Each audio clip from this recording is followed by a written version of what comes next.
1 Yada Yahowah, Mow'ed, appointments. 1 Kipurym, reconciliations. Together again. The purpose of the sixth appointment to meet with God is defined by its name.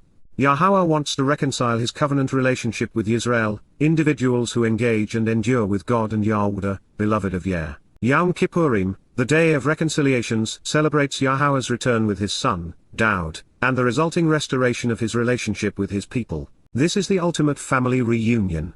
And while that is great news, the souls of those who ignore, reject, or misconstrue this summons will either cease to exist or be exiled. Therefore, let's strive to understand what the Day of Reconciliations portends for God's family. And along the way, let's determine how this day fits within the Almighty's prophetic timeline. When one considers the words of the prophets, the picture of Yahuwah returning with his beloved son, Dowd, David, to protect his family on Yowm Kipurym takes shape.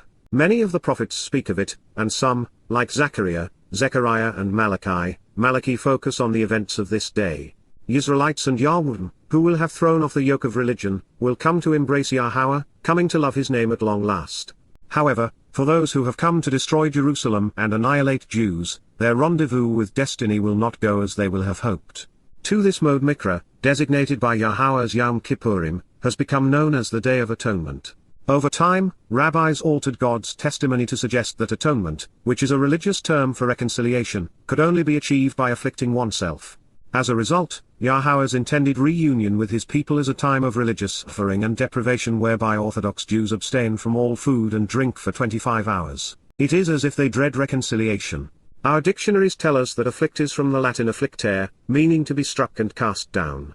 So, if God's purpose is to reconcile fallen man unto himself, that is the antithesis of the intended result, and it is in direct conflict with Yahuwah lifting us up so that we can stand beside him. It is God's beloved son, Dowd, who has endured what rabbis want religious Jews to experience. His soul was afflicted by man, serving as the Passover lamb, so that we might live. And then on matzah, unyeasted bread, the Messiah's soul was tormented, cast down and abused, carrying our guilt with him into Sheol, so we would appear perfect in our Father's eyes. And yet this profound and essential truth was lost when Kipurym's purpose was misconstrued to infer that those being given a second chance at reconciliation should afflict their souls on this day. I am certain that clerics and translators alike are wrong with regard to man depriving and humbling himself during the sixth Mow'ed Mikra, but I'll share the evidence with you such that you can decide how you think we should celebrate God restoring his relationship with his people. To appreciate Yahuwah's perspective on this day, realize that his son's Pesach and Matzah sacrifices serve as the most beneficial gifts ever offered. With Bikurim, we enjoy the result, as the covenant family is born. As a three-proud father, God has watched his Ruach Kodesh, set-apart spirit enrich, empower, and enlighten his son and then his family on Shabat, such that the beneficiaries of the covenant would become more capable with each passing day. And then there is the satisfaction of witnessing us perform during Towrah, boldly proclaiming the truth on behalf of his son and his people. And at long last, we know that Yisrael and Yahuwdah will finally respond. They will anticipate Yahuwah's and Dowd's arrival, look up and reach up exclaiming their names. All the while, his chosen Mashiach, Messiah, after preparing the karath, mercy seat of the Ark of the Covenant for our reconciliation will be out removing the trash, ridding the world of those who have harmed his people. All the while, Yahuwah's Spirit will transform a scarred earth into the Garden of Eden, joy. Imagine observing God's countenance for the first time, looking into his eyes, seeing his smile, then relishing the feelings which will come over us as we walk up to our Heavenly Father in anticipation of a hug. Consider the thrill of having Yahuwah write his Torah, guidance upon our hearts, equipping us to make the most of this opportunity. Think about the songs we will sing, the sights we will see, the people we will meet, the things we will more fully appreciate. That will all occur on this day. Yowm Kipurym, the Day of Reconciliations, celebrates Yahuwah's long-awaited reunion with his people. It is a welcome home party. As part of his family, we are prepared for the final step in our journey where we camp out with our Heavenly Father throughout time. From this perspective, imagine how out of place someone would be if in the midst of all of this they said, let's whip ourselves, deny ourselves, and afflict for ourselves. Let's bow down and be religious. As ridiculous as that would be, why do so many people believe that this is how God wants us to act on Yowm Kipurym, the Day of Reconciliations? Various dictionaries use humbled, overthrown, troubled, injured, tormented, and tortured to define afflict. Of those, humbled and troubled are the only possibilities that are not somewhat sadistic. Yet humbled is described as not assertive, which is the antithesis of Yahweh's instruction with regard to the terms and conditions of his covenant, and this mikra, as he is calling us to answer a summons. Further, humbled means low, which is the opposite result. Humbled means to become insignificant, which is the byproduct of not heeding his call, and humbled speaks of submission, even surrender, terms Yahweh routinely denounces. Moving from afflict to affliction does not help.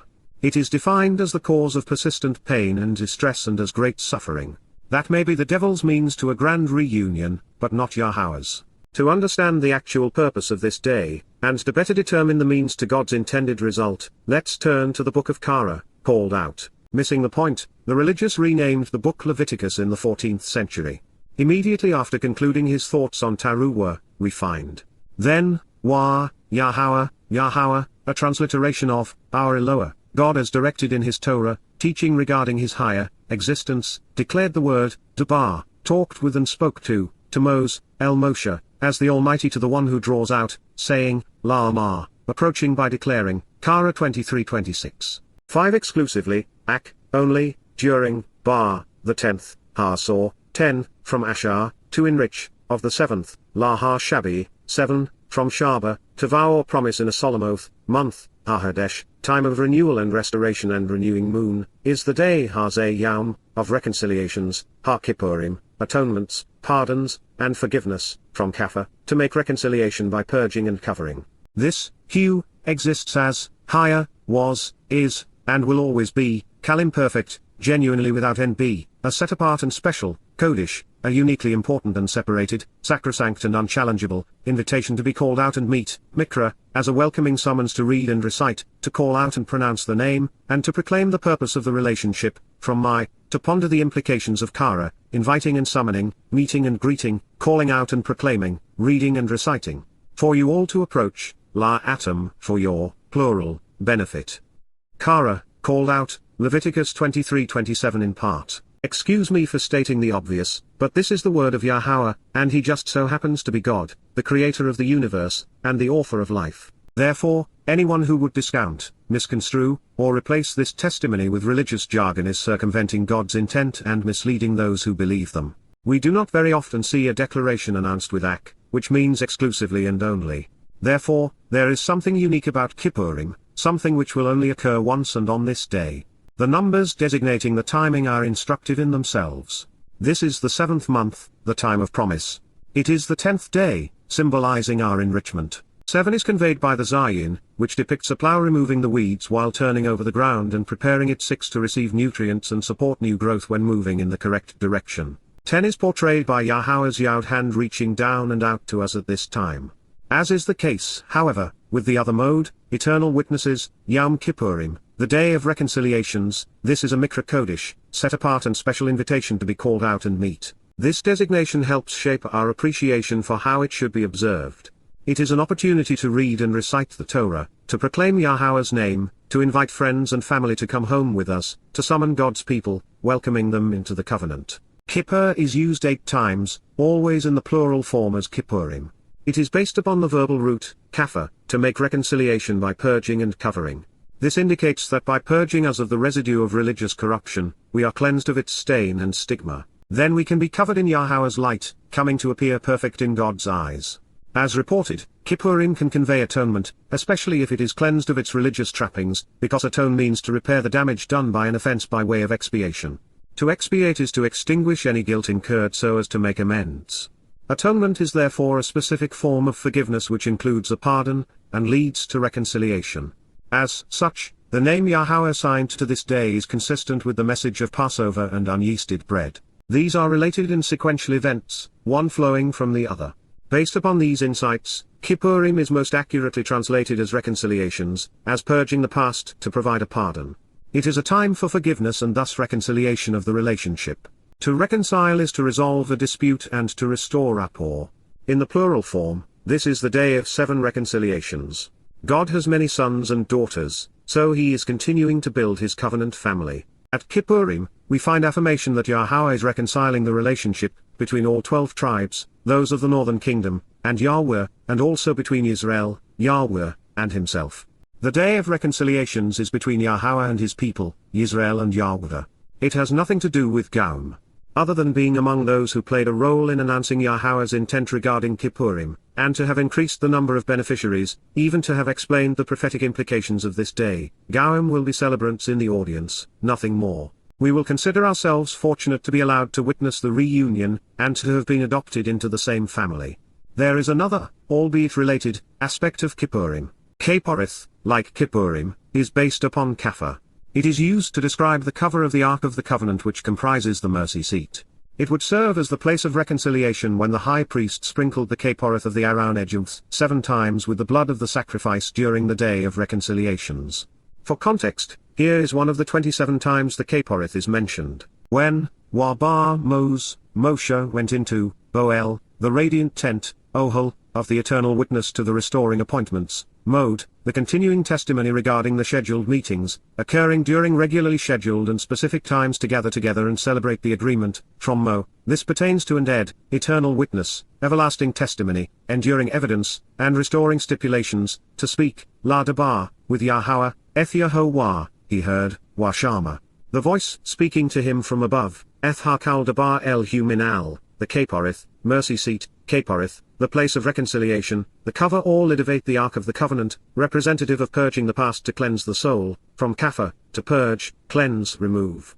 And cover over in the process of reconciling a relationship, which was beneficially associated with, Asha'al, the Ark, Aroun, of the enduring and restoring testimony, Ha'ajuth of the eternal witness and everlasting evidence, and for the purpose of making the connections to understand, Min Bayan, the 2 cherubim, Shanaim Ha-cherubim, speaking with him, Wadabar El-Hu.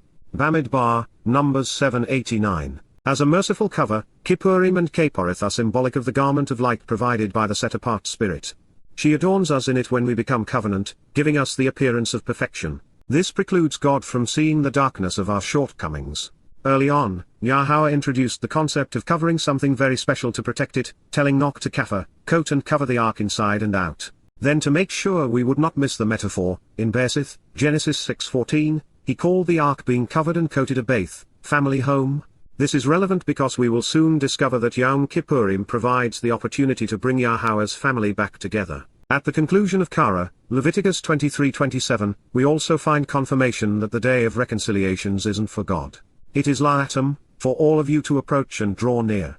God has called a meeting, invited the participants, and defined his purpose. So as not to interrupt Yahowah's presentation, his invitation to Yowm Kipurym begins.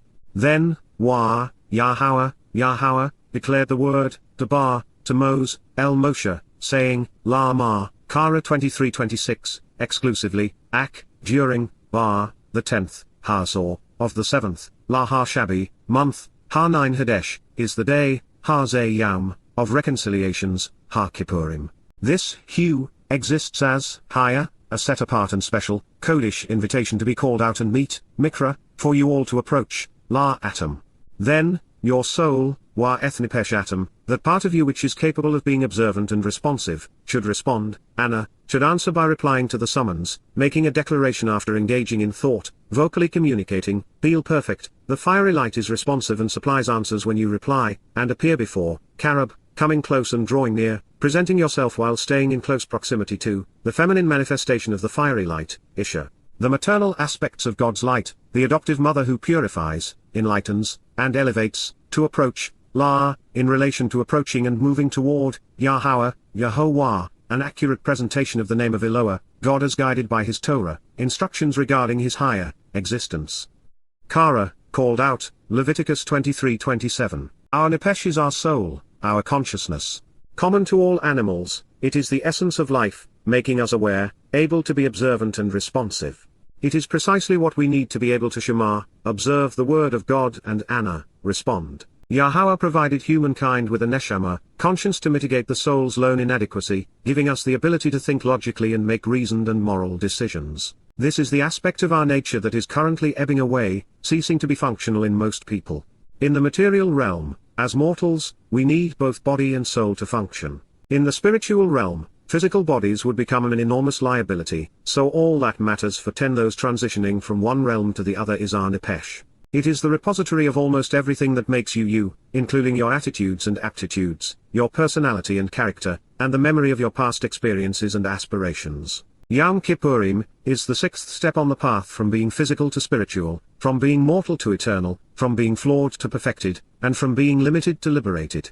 Those who have answered Yahweh's summons to attend Pesach, Matzah, Bikurim, Shabat, Towrah, and now Kipurym have discovered that these celebrations of life exist for the benefit of our souls, not bodies. Therefore, Yahweh is summoning souls to answer his invitations to meet with him. He prepares our souls to enter his presence through contact with the set-apart spirit, the maternal manifestation of God's light. And that explains why these instructions were issued in this way.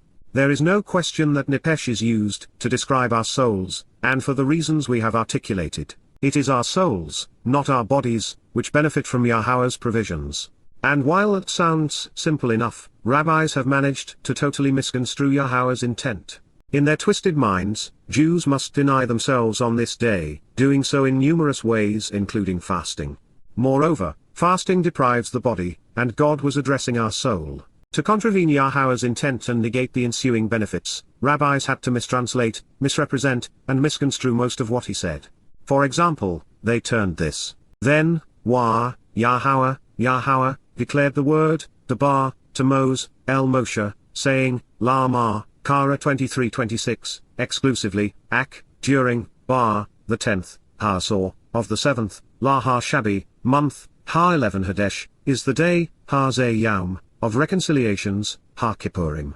This, hue, exists as, Haya, a set-apart and special, Kodesh invitation to be called out and meet, Mikra, for you all to approach, La Atom. Then, your soul, Wa-Eth Nepesh Atom, should respond, Anah, and appear before, Karab, the feminine manifestation of the fiery light, Isha, to approach, La, Yahowah. Into this, the Lord spoke to Moses, saying, Mark, the 10th day of this 7th month is the Day of Atonement. It shall be a sacred occasion for you, you shall practice self-denial, and you shall bring an offering by fire to the Lord. Jewish Publication Society, JPS, 1985. In the opening sentence, they ignored the beginning Wa, changed Yahowah to the Lord, inadequately rendered Dabar, misspelled Mose, incorrectly translated Ak, ignored Bar, and added the first day without textual support. In the second sentence, they mistranslated Kodesh and Mikra, which are the only words that matter. In the third statement, they completely ignored nepesh and mistranslated anah, changing it from you should respond to you shall practice self-denial. Then they changed the meaning of karab, appear before to bring. Isha, which is either fire or female, became offering by fire, as if that is the fate of women in Judaism. And for bad measure, they replaced Yahowah a second time, changing it to Satan's title, the Lord. Of the 37 words, including prepositions, articles, and conjunctions, in Yahweh's declaration, there is only one subject to interpretation, Isha. Therefore, other than being dumb, blind, and religious, there is no excuse for the remaining 13 mistakes. Going out on a limb here, I think we can credit Yahweh with knowing his own name. And since he 12 declared these words to Moses, methinks men have to be exceedingly full of themselves to replace God's name with a title of their choosing. But at least they were consistent, and that could be a good thing, had it not served to repeat the same mistake. Misrepresenting Kodesh is inexcusable, not only because the word's meaning is known, or because it is used to describe so many things special to God, but because being separated from religion to become set apart, and thus special to Yahweh, is essential. Kodesh is among the most important concepts to ascertain within Yahweh's lexicon. God uses it here to underscore the fact that his mikrei are different than religious holidays, making them unique, special, and uncommon. And their purpose is to kodesh us, enabling the transition from religion to relationship. Sacred, however, takes the unwary in the opposite direction. To rob mikra of its relevance by rendering it an occasion is a crime. Its very composition begs us to ponder the implications of kara, being summoned and invited, reading and reciting, being greeted and welcomed, while making proclamations about being called out. How is one to know what to do when the instructions are tossed aside? And speaking of instructions, perhaps the rabbis can explain why the God who created our nepesh, soul would have used this word as the subject of the sentence, and to describe the invitees, if his intent was for their souls to be excluded. Asked another way, since these words were spoken by God and written in the Torah by Moses, what gives man the right to alter his testimony? Do the rabbis actually believe that they are smarter and more articulate than Yahweh? Translating the next word, anah, is not difficult, and yet the rabbis managed to butcher it. The verb appears over 13,400 times in the Torah and prophets. Especially telling, it is used repeatedly in connection with the mikrei, invitations. Anah means to answer, to respond, and to reply, which is the most intelligent thing to do, indeed the most polite, when receiving a summons or invitation from the Almighty. Further, this is Yowm Kipurym, the day of reconciliations, denoting Yahweh's return on behalf of his family.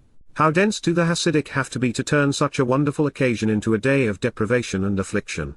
Keeping it real, rendering anah's usual practice self-denial requires a level of stupidity that is unfathomable. It is akin to saying, God is coming to save us, so quick, let's deny him the ability to do so. It is a slap in the face, something rabbis are skilled at achieving. In the previous chapter, while reviewing Yeshaya 56, we learned that all who are celebrating this day with Yahweh are joyous. So, by misrepresenting anah, rabbis have deliberately excluded themselves from this reunion. Good riddance. While it is almost always appropriate to translate anah reply, answer, or respond, it can be rendered as testify, become a witness, and sing, or listen and then speak.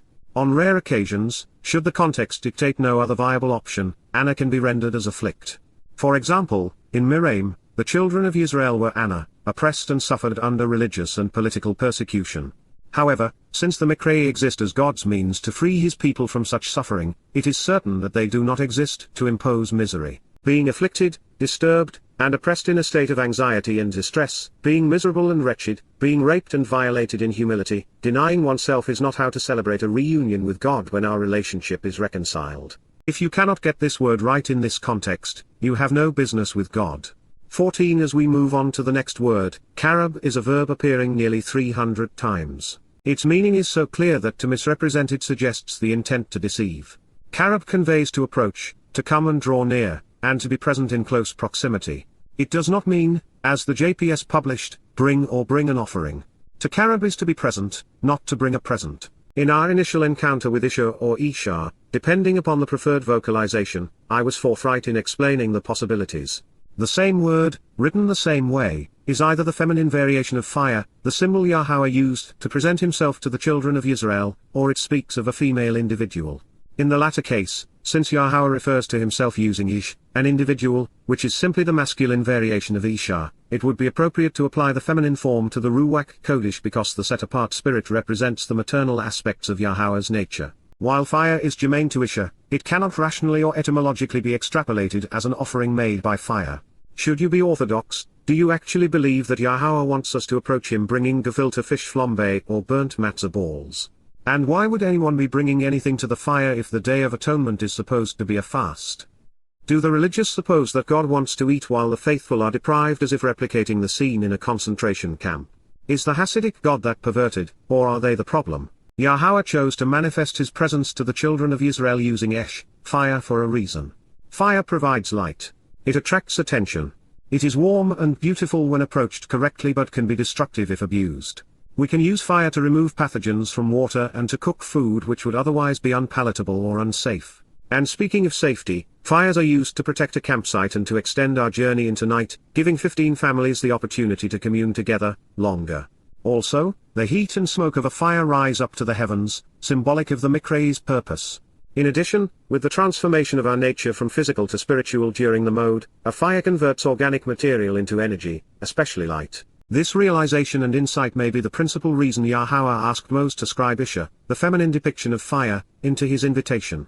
With these metaphors in mind, concepts as familiar to us today as they were 4,000 years ago, it is easy to see why Yahweh would ask us to approach him by way of the purifying warmth, protection, enlightenment, and transformative nature of the set-apart Spirit's fiery light. The projection of both paternal and maternal characteristics is also as should be expected. God's focus is on conceiving and raising a family, to which end a father and mother are needed. It also helps to clarify that Yahweh's Barith, covenant is like our families, only better. Having a father and mother is something we can relate to while anticipating the expected improvements. As a 7-dimensional being, Yahweh cannot enter the 3-dimensional realm he has created for us without using symbols, probes, projections, messengers, implements, and of course, his words. Fire is symbolic of light, the principal metaphor for Yah's nature. His nepesh serves as a probe, or projection, of his nature. His spirit and the malach serve as messengers and implements. So that you have some appreciation for what Yahweh wants us to overcome by way of these amplified transitions, the Jewish Publication Society was not the only religious institution corrupting the Word of God. The English Standard Bible reads, "It shall be for you a time of holy convocation, and you shall afflict yourselves and present a food offering to the Lord." The King James 16 Bible presents, "And ye shall afflict your souls, and offer an offering made by fire unto the Lord." Knowing that afflict was wrong, the NASB substituted humble, but otherwise only changed ye to you. The NIV replaced souls with yourselves and afflict with deny, as did the NLT, although their paraphrase concludes with, "and present special gifts to the Lord." If not for my affection for monkeys, I would say, monkey see, monkey do. But monkeys, while sometimes menacing, are never deliberately evil. Changing the words Yahowah used to convey his invitation to be reconciled, to terminology leading the unwary in the opposite direction, personifies evil. While I do not claim to be inerrant, I can say for certain that the JPS, ESV, NASB, NIV, and NLT are wrong. But they are not alone. Every popular English Bible made many of the same mistakes, and this is no small point. Yahowah will go on to say that he will destroy the souls of those who fail to answer his summons and appear before the Spirit on this day. And while that may sound harsh, it is actually for the benefit of his children. No one should have to endure an eternity of religious shenanigans. Continuing on our quest for knowledge, when we search the word, we discover that Isha's first use is in Shemoth, Exodus 29:18. While it appears again in Shemoth 29:25, 29:41, and 30:20, Yahowah usually defines his terms in their first application. For those interested in searching other instances of Isha, most are found in Kara, Leviticus, beginning in 2:11, 2:16, 3-3, 3-9, 3:11, 3:14 and 3:16. You'll find Isha again in Kara 22:22 and 22:27, and then throughout the Mikra discussion in 23:8, 23:13, 23:25, 23:27. It is rendered twice in 23:26 and in 23:37.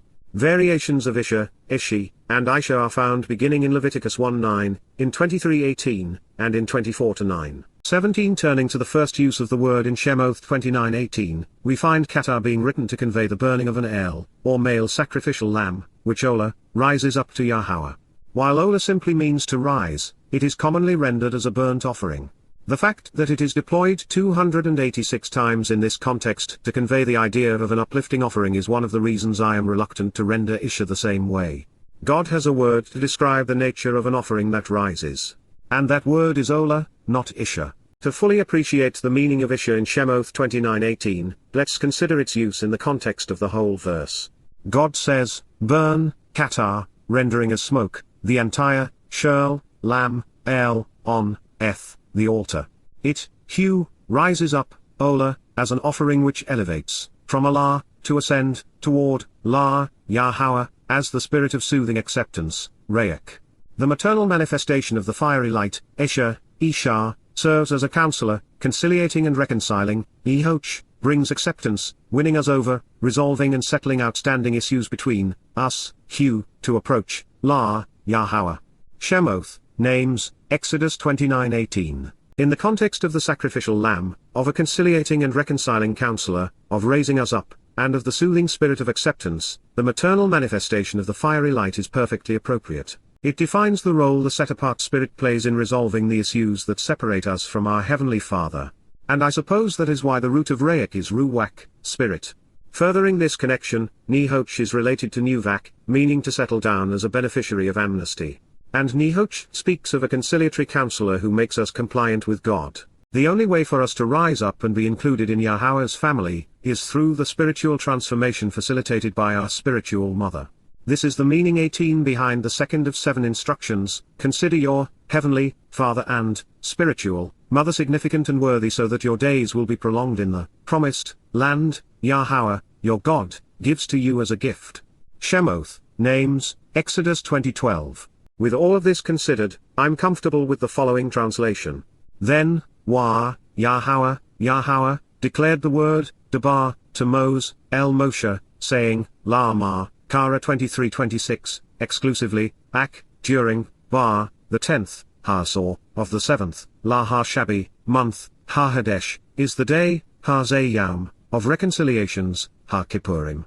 This, hu, exists as, Haya, a set-apart and special, Kodesh invitation to be called out and meet, Mikra, for you all to approach, La Atom. Then, your soul, Wa Eth Nepesh Atom, should respond, Anah, and appear before, Karab, the feminine manifestation of the fiery light, Isha, to approach, La, Yahowah, Yahowah. Kara, Leviticus 23:27. Continuing on to Yahweh's next statement regarding the Day of Reconciliations, the source of life says, So, therefore, do not perform, lo asah, do not expend the effort to do, engaging in, any, shirl, of the service of spiritual messenger, malaka, of the duties of the heavenly representative, spiritual counselor, and maternal envoy, from feminine of malak, spiritual messenger, during, this life-sustaining and essential, etzem, very substantive, exacting, and invigorating, even corporeal, day, Yowm hazeh. Indeed, because, the day of reconciliations, Yowm Kipurym, the day of pardons and forgiveness, from kafir, to make reconciliation by purging and covering, is to, hulam, make amends, to pardon and forgive, reconciling the relationship, kafir, release from guilt, to ransom, having all offences annulled and 19 removed, to purge and cover over, providing atonement, for you all, al-atom, over and upon each of you, before the appearance and in the presence of, la panah, Yahowah, Yahowah. An accurate presentation of the name of Eloah, God as guided by his Torah, instructions regarding his higher, existence, your God, Elohim Atom. Kara, called out, Leviticus 23:28. On this day we are invited to enter into the presence of the maternal manifestation of God's fiery light, so that we can approach Yahweh and enjoy the companionship of his Son. The implication is, therefore, that the Malaka, spiritual counselor will take it from there, doing all that is required. As a result, there is no reason to replicate her efforts, even if it were possible. The set-apart spirit is tasked with the responsibility of enveloping us in her light so that we appear perfect in Yahweh's presence. Imbued with her energy, we are not only enlightened and empowered, but we also become immortal. That is what makes this day etzem, life-sustaining and essential. Further, as God's Son, our Messiah, the Zarawa, paid the ransom to make amends, the notion of offering God a handful of pocket change for a priceless sacrifice is demeaning and offensive. Should we not have done our homework and explored the actionable root of Kippurim, God comes to the rescue, serving the verb kafir up for our consideration. It describes what is occurring on Yowm Kipurym. God is making amends by pardoning and forgiving us, reconciling the relationship by paying a ransom to release us from the control of others and from any resulting guilt. On this day all offenses are annulled and removed. We are purged of our every mistake when God's light covers the previous darkness, providing atonement. This thought helps underscore the fact that the religious notion that Jews are to afflict their souls on 20 Yowm Kipurym is not only wrong, but also it is the inverse of Yahweh's message and plan. The fact is Yahweh allowed his firstborn's soul to be afflicted on Passover and unyeasted bread so that our souls would not be treated this way. He allowed this to occur for the express purpose of reconciling his people into the covenant family. And if I may, considering what Yahweh is offering through kafir, the JPS notion that we should deny ourselves is rendered foolish. There are two subtle insights here we ought not to miss. Etzem, translated as this life-sustaining and essential, very substantive, exacting, and invigorating, even corporeal day in Kara 23:28, conveys the idea that it will be upon Yowm Kipurym, that the essential essence of Yahweh will be seen along with the corporeal nature of Dowd. That is to say, the Day of Reconciliations represents the mikra upon which Yahweh will return. The fact that he is coming to restore his relationship with Yisrael and Yahweh makes this day among the most essential in human history. Etzem also underscores the role of the set-apart spirit because it means empowering and invigorating, even life-sustaining. It is why there have been two references to her in Yahweh's proclamation. Along these lines, and perhaps as confirmation, we were told that all of this would occur la panah, before the appearance and in the presence of Yahweh. These insights strongly suggest that we should mark our calendars in recognition that Yahweh will be returning with his Son, the Messiah and King, on Yowm Kipurym in year 6000 year, October 2, 2033, at sunset in Yerushalayim. Yes, I am extrapolating from these clues, but I have it on good authority. 21 Because there is only one way to God, a straight path through the 7 invitations to be called out and meet, Yahweh warned. Truthfully, indeed, surely, and actually, emphasizing the point, any, shirl, every, soul, nepesh, individual consciousness, the aspect of a person capable of being observant and responsive, which by association, asher, does not answer and respond, lo anah, does not reply by making a declaration after engaging in thought, vocally communicating, paul imperfect, the object, the nepesh is both the subject and object, suffers the effect of continual non-responsiveness, during, this life-sustaining and essential. Etzem, very substantive, exacting, and invigorating, corporeal, day, Yowm Hazeh, that soul will be cut off and either eliminated or separated. Karath, she because nepesh, soul is feminine, will be severed, ceasing to exist or banished, excluded and destroyed or exiled per the agreement. Nephil perfect, the subject, which is the soul. Both carries out and receives the consequence of being karath, cut off at this moment in time, from, min, out of, being with its family, high, being among and near its, her, people, the community and kinship of living souls. Kara, called out, Leviticus 23:29. If ever KY was worthy of our attention, surely it is worth emphasizing here. Do not expect to be an exception to this rule. Shol means all, and that is all means. While we exist as mortal men and women, or liberal and confused if your preference is for additional non-binary genders, our bodies and souls are integrated such that they are codependent, one ceases to exist without the other. However, when the time comes for our physical nature to submit to our designed mortality, all that will be left will be our nepesh, consciousness. In this life, we tend not to think much of our souls, but in the hereafter, we won't think much of our bodies. 22 A nepesh, soul which is karath, cut off from the family of souls either ceases to exist or is eternally separated and exiled. Karath provides for both outcomes, elimination or banishment. If separation appears more appealing than ceasing to exist, then your perspective is likely corporeal rather than spiritual. When our physical bodies finally yield to life's ordeals, our souls will endure one of three outcomes. 1. If we have listened to Yahowah, accepted the conditions of the Berith and attended the Mikra, our nepesh, enveloped in his ruach, and as a result of his son's sacrifice, will ascend to Shamaim to live among the family of souls. 2. For those who have ignored Yahowah, and have chosen instead to be political or religious, agnostic or atheist, conspiratorial or otherwise confused or distracted, such souls will simply cease to exist, fading away. 3. Heaven forbid, but for those who have opposed Yahowah or his people, who have chosen to lead others away from him or harass them by promoting political, religious, or conspiratorial schemes, then these souls will be sentenced to eternity in Sheol, forever incarcerated in a black hole. While God is not going to make an exception for the "I've lived a good life" plea, or even "I have a good heart," he is not being entirely rigid in this proposition. The actionable verb, anah, was conveyed in the imperfect conjugation. This means that the moment we stop being stupid by rebuffing Yahowah's invitation, and choose to respond to his summons, we are good to go. Option 1 is in the offing. Turning to the other verb, not only does karath provide for both eventualities, elimination or exile, it offers yet another contrast.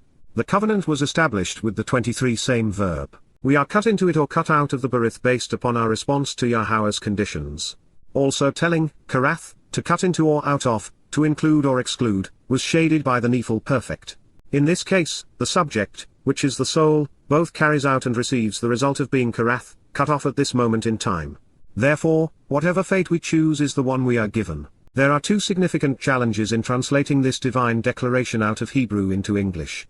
The first is how to treat the feminine noun, nepesh, as she is referenced throughout the statement.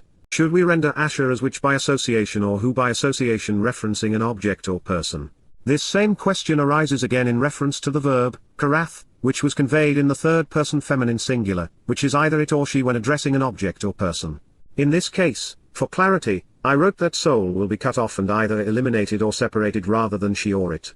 And then, when the nepesh, soul goes from being the subject of the sentence to the object of the final concluding verb, we must determine the most accurate way to convey high.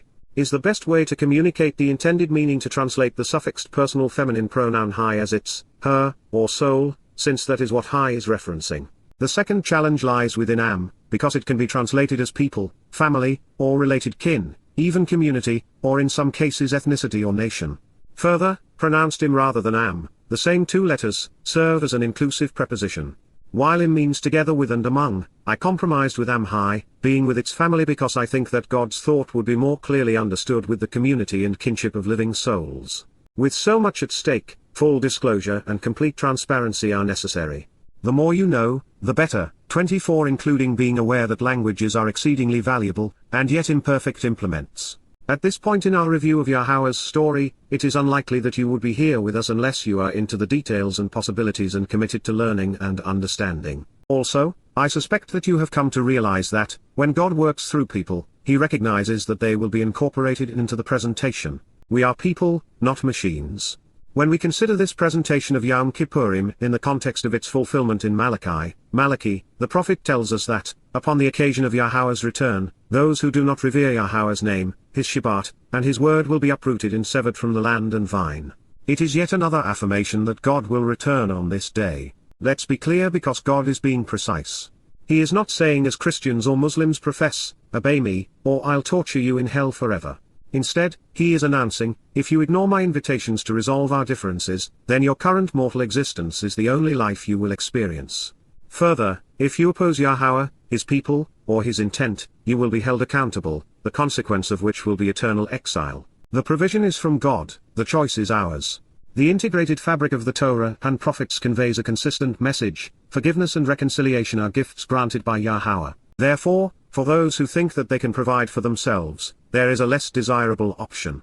And, therefore, any, every, soul, nepesh, individual consciousness, the aspect of a person capable of being observant and responsive, which by association, Asher, continually attempts to perform any part of the work, Asar reassigns anything 25 associated with accomplishing the service, engaging to do or continually profit from the endeavors, imperfect, of the Malakah, spiritual counselor and maternal messenger, Malakah, heavenly envoy and feminine representative, from Malak, spiritual messenger, during, this life-sustaining and essential, etzem, very substantive, exacting, and invigorating, corporeal, day, Yowm hazeh, that specific and individual soul, nepesh everything associated with this personal consciousness, the aspect of a person capable of being observant and responsive, including the life and memories, I will eliminate such that it ceases to exist, I will exterminate and wipe away, causing to perish. Annihilate and destroy, I will squander such that it lacks any value, causing it to be taken away and disappear, expelled by force, driving it from one place to another, perfect. God is directly and literally eliminating or exiling this soul, from, out of, being around the family or striving against the community of living souls, being among its, people, so that they can neither approach nor remain in conflict with the living. Kara, called out, Leviticus 23:30. This is a decree against religion, not work. God does not want his people endeavoring to replace the role of the Mikre or Malakah in the reconciliation of his people. Even more, he is opposed to rabbis profiting from the pretense that they are somehow essential to being Jewish, ethnically or spiritually, in this life or the next, now or forevermore. In Judaism, there is no consensus on the mortality of a soul, although God is not confused.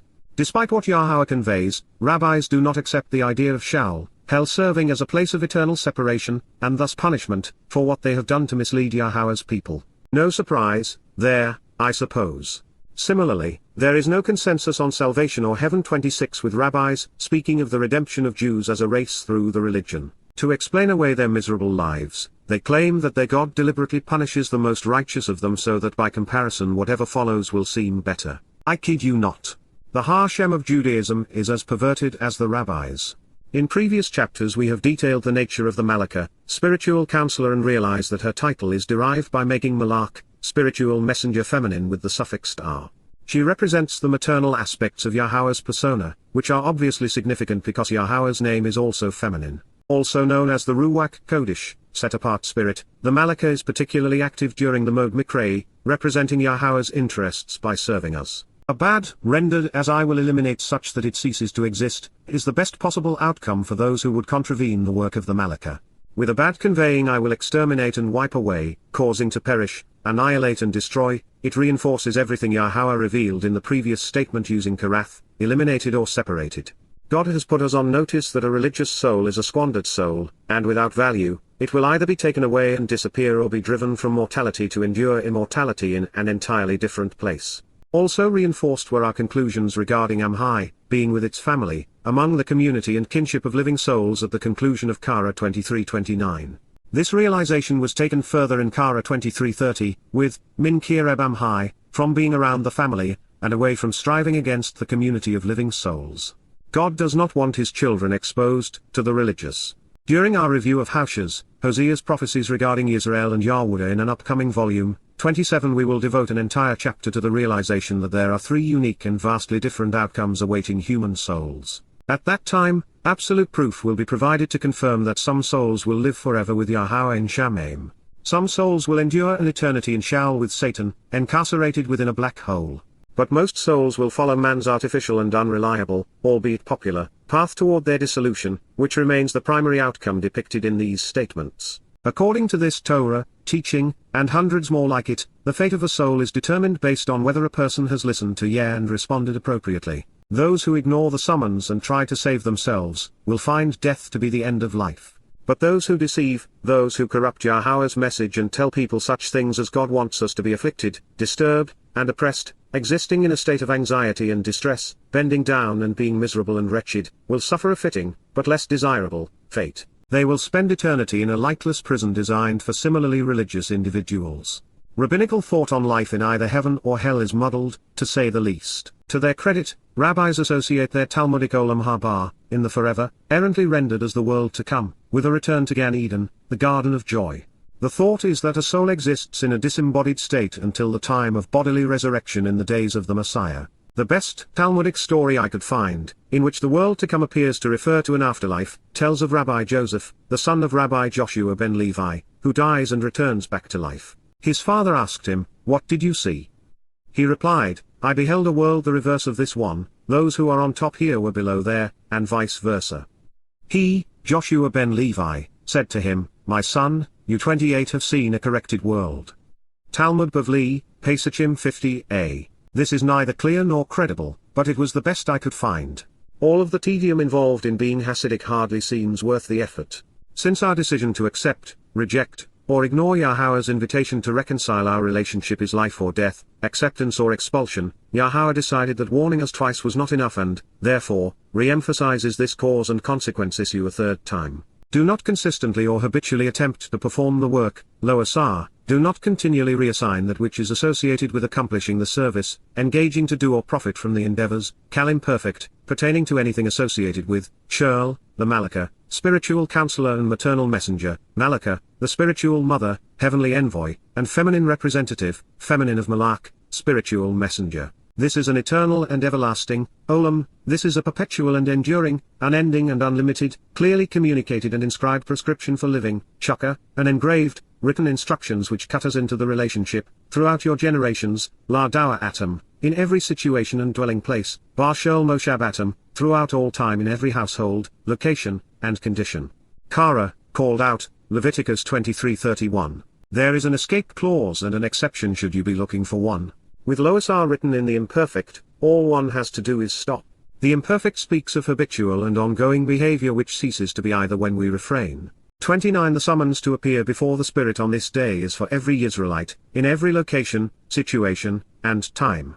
And since an affinity with Yisrael, individuals who engage and endure with God is required of Goim should they want to share in these same benefits, these instructions apply to everyone else. Yahweh's Torah, instructions endure forever, and they are applicable in every situation and time. So what may I ask is the purpose of the Mishnah Torah, the Talmud, and Zohar, a New Testament, Church Canon, or even the Quran and Book of Mormon, should we be looking for comedic relief? Better question yet, with this inscribed prescription for living enduring throughout time to reconcile the existing covenant relationship, what was the purpose of Judaism, Christianity, or Islam, other than to immortalize Akiba, Paul, and Muhammad? With this in mind, let's pause here for a moment and consider what has just been said, especially in light of religious instruction regarding the affliction of one's soul on this day.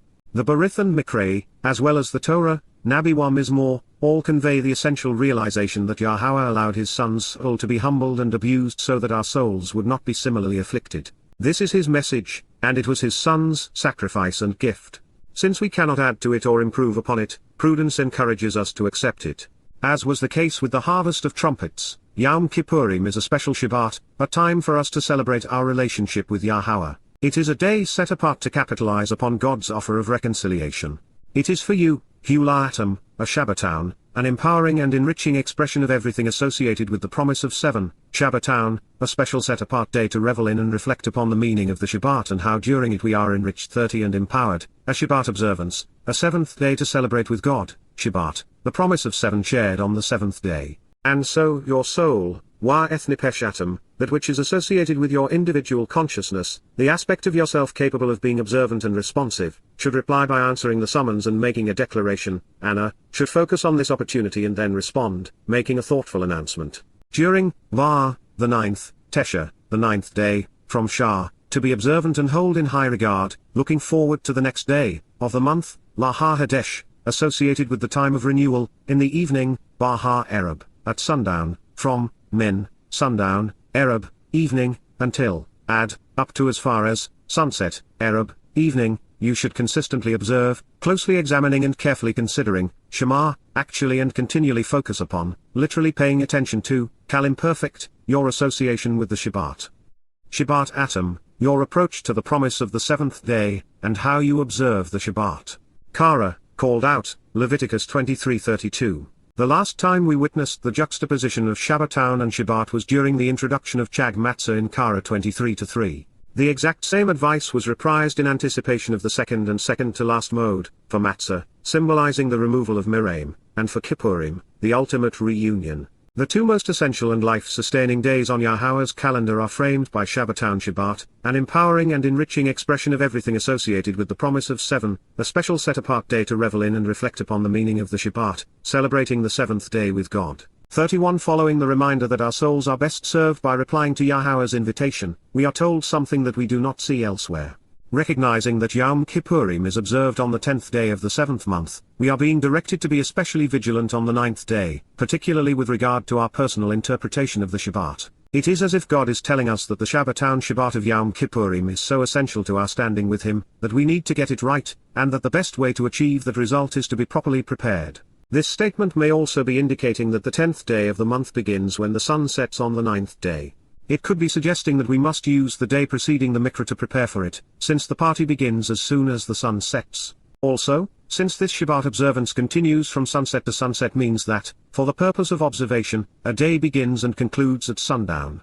This further affirms that days of the week do not reset with each new month, because the 7th day of the weekly Shabbat cannot naturally fall on the 9th or 10th of a month if that were the case. This then reaffirms our previous conclusion that a Shabbaton is a time for us to observe what the Shabbat represents, regardless of the day of the week upon which the Mikra Shabbaton may fall. Prophetically then, as we have learned, the Mikra of Yowm Kipurym foreshadows Yah's return. It celebrates the reconciliation of Yahowah with Yisrael and Yahuwdah in the waning days of the time of Jacob's troubles. Unlike the previous occasions, where he extended his son's body and soul to save his people, this time, Yahowah and his son are returning as light. Those who have responded to their summons will be protected by the Spirit and saved. Those who come to fight their people in their land will be annihilated. What follows is a detailed review 32 of that time, the people involved, and the consequence of choice. Here is a summation of Yahweh's instructions on Yowm Kipurym, the day of reconciliations. Then, Yahowah, declared the word, Debar, to Moses, Moshe, saying, Lama, Kara 23:26, exclusively, during, the 10th, Hasor, of the 7th, La Ha-Shabi, month, Ha-Hadesh, is the day, Ha-Zayam, of reconciliations, Ha-Kipurym. This, exists as, Haya, a set-apart and special, Kodesh invitation to be called out and meet, Mikra, for you all to approach, La Atom. Then, your soul, nepesh atom, should respond, anah, and appear before, Karab, the feminine manifestation of the fiery light, Isha, to approach, La, Yahowah. Kara 23:27. So, do not perform or attempt to profit from, Asar, any, shirl, of the service of Malakah, spiritual messenger and maternal counselor, Malakah, during, this life-sustaining and essential, Etzem, day, Yawm Ha-Zay. Indeed, KY, the day of reconciliations, Yowm Kipurym, is to Hulah, make amends, purging that which is offensive to pardon and forgive, reconciling the relationship, Kapha, for you all, Al-Atom, before the appearance and in the presence of, La Pana, Yahowah, your God, Elohim Atom. Kara 23:28. Truthfully, KY, any, shirl, soul, nepesh, which by association, Asher, does not answer and respond, lo anah, during, this life-sustaining and essential, invigorating and corporeal, etzem, day, Yawm Ha-Zay, that soul will be cut off and either eliminated or exiled, karath, from, min, being with the community and kinship of living souls, Amhai. Kara 23:29. 33 Any, shirl, soul or individual consciousness capable of being observant and responsive, nepesh, which by association, Asher, continually attempts to perform or reassign any part of the work of, or to make a profit based upon, Asar shirl, the Malakah, spiritual counselor and maternal messenger, Malakah, during, this life-sustaining and essential, etzem, day, Yowm hazeh, that specific and individual soul, nepesh hu, I will eliminate such that it ceases to exist or is forcibly expelled. Abad, from, min, out of, being around the family and striving against the community of living souls, kireb amhai. Kara 23:30. Do not consistently or habitually attempt to perform the work, lo asar, pertaining to anything associated with, Shurl, the Malakah, spiritual counselor and maternal messenger, Malakah. This is an eternal and everlasting, olam, clearly communicated and inscribed prescription for living, chukka, throughout your generations, la dawa atom, in every situation and dwelling place, bar shurl moshab atom. Kara 23:31. It is for you, hula atom, a Shabbatown, an empowering and enriching expression of everything associated with the promise of 7, Shabbatown, a Shabbat observance, a seventh day to celebrate with God, Shabbat. And so, your soul, the aspect of yourself capable of being observant and responsive, nepesh atom, should reply by answering the summons and making a declaration, anah. During, the 9th, Tesha, of the month, La Ha-Hadesh, in the evening, Ha-Ereb, from, min, sundown, Ereb, until, sunset, Ereb, you should consistently observe, closely examining and carefully 34 considering, Shema, your association with the Shabbat atom. Kara, called out, Leviticus 23:32.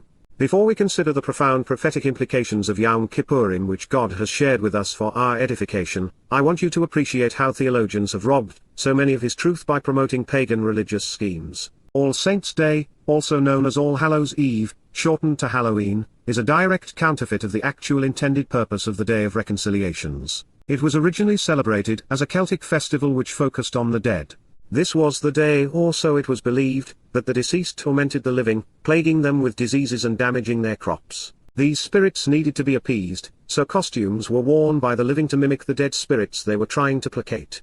The Celts carved turnips, similar to today's jack-o'-lanterns, and placed a candle inside to symbolize the head of the deceased. The story goes that Jack was a drunken Irishman who made a deal with the devil and tricked him by carving a cross into a tree. The devil is said to have cursed Jack, forcing him to wander aimlessly all night carrying a candle inside a hollowed-out turnip. The tradition of All Hallows' Eve grew in popularity to the extent that it became part of most European religions. To counter its appeal, Pope Gregory III moved All Saints' Day, the Catholics' necromantic holiday celebrating the dead, from May 9th, 11th, and 13th to coincide with the pagan festival of All Hallows' Eve observed on October 31st. Then in 837 CE, Pope Gregory IV ordered that its celebration be observed by the entire Church. This move was particularly incriminating, because the timing and 35 history of Limas, the basis of All Saints' Day, is itself a reenactment of the Roman religious observance of Lemuria, where rites were designed to exorcise malevolent and fearsome ghosts from one's home. The Limas, or restless dead, were given treats to keep them from playing tricks on Roman families. By way of background, in a reenactment of Romulus appeasing the spirit of Remus, religious Romans tossed black beans over their shoulders at night, reciting with these beans I redeem me and mine 9 times. Everyone in their household would then bang pots repeating, ghosts of my fathers and ancestors, be gone. So, Pope Boniface IV, of the Roman Catholic Church, on the culminating day of the Limeralia in 610 CE, consecrated, which is to say he dedicated and approved for a sacred religious purpose, the high day of pagan spirituality in, of all places, Rome's Pantheon, the home of all gods.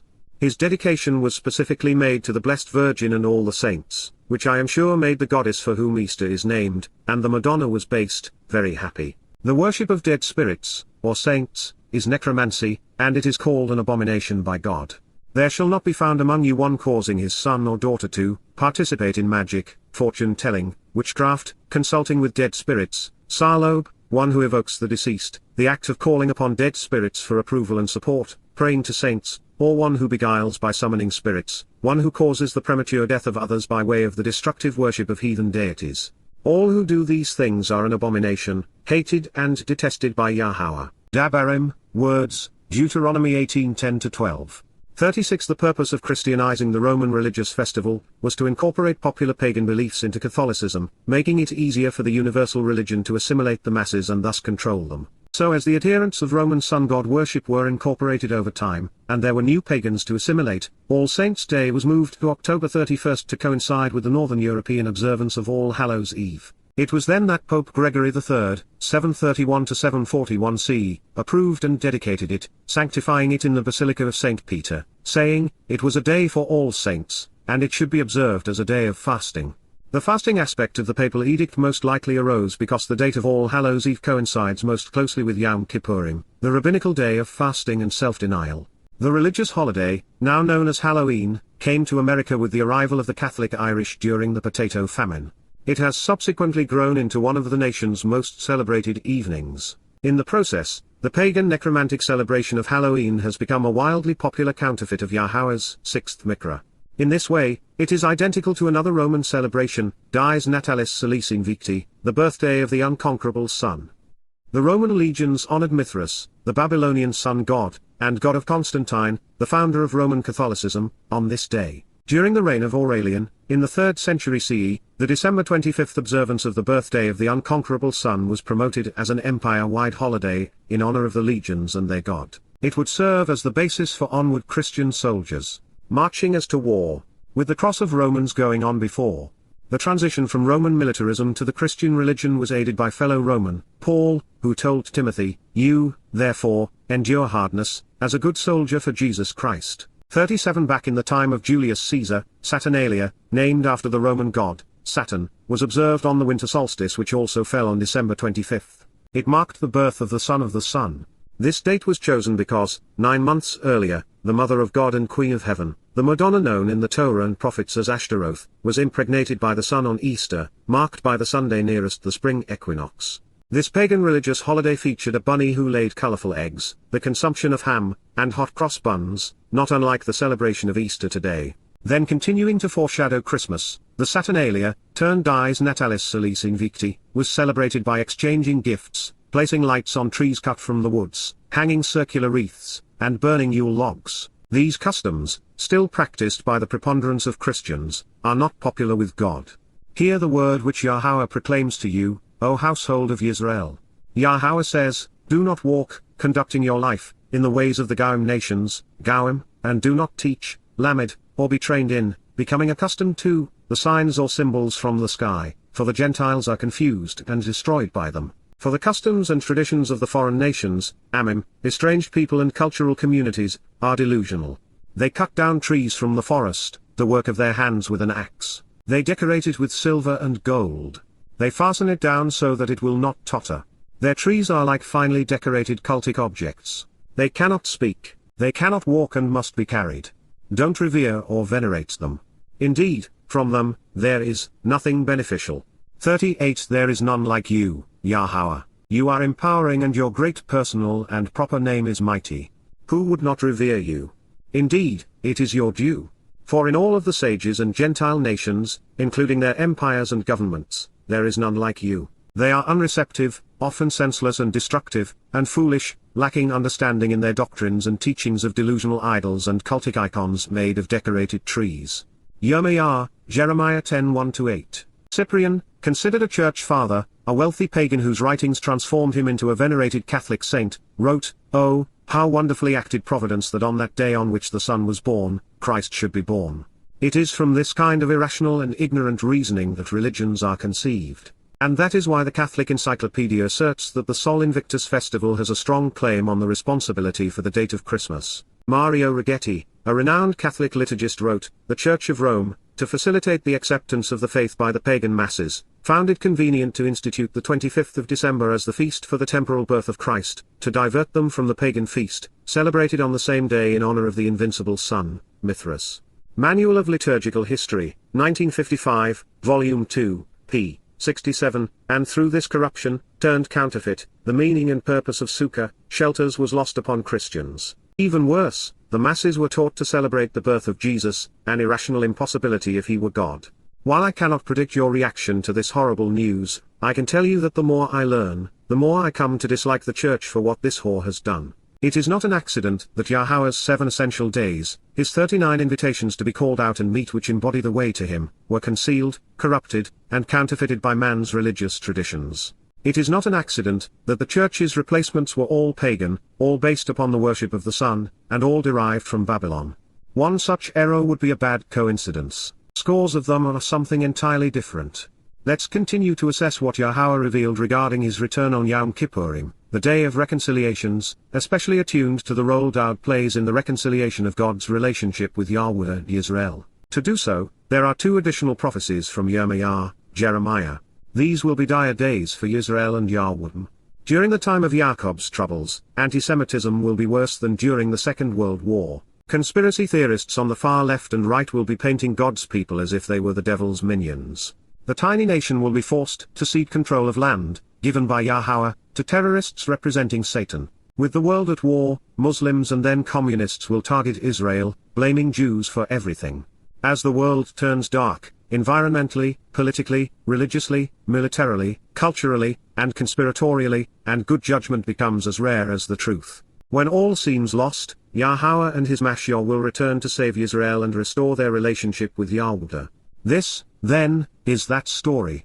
The word, Hadabar, the message communicated, which, to reveal the way to enjoy the benefits of the relationship, Asher, that, to lead to the path to walk to get the most out of life, came to exist, higher, with, El, from God to, Yirma'yah, Yahowah raises and lifts up, Yahowah teaches, and guides, so we should respect and revere commonly transliterated Jeremiah, based upon an association with, Mineth, Yahowah, God's proper designation pronounced as instructed by his Torah. Guidance on his higher existence and his role in our Shalom, reconciliation as our Eloah, God, to announce, Lama, to say, Yirma'yah, respect Yah, Jeremiah 31, that this is what, here, now, at this time, thusly, Yahowah, the God of Yisrael, Elohim Yisrael, the Almighty of those who engage and endure with God, proclaims, Amar, so as to declare, Amar, to announce. Of your own volition, write, Katab la otter, choose to literally inscribe, writing down using this alphabet,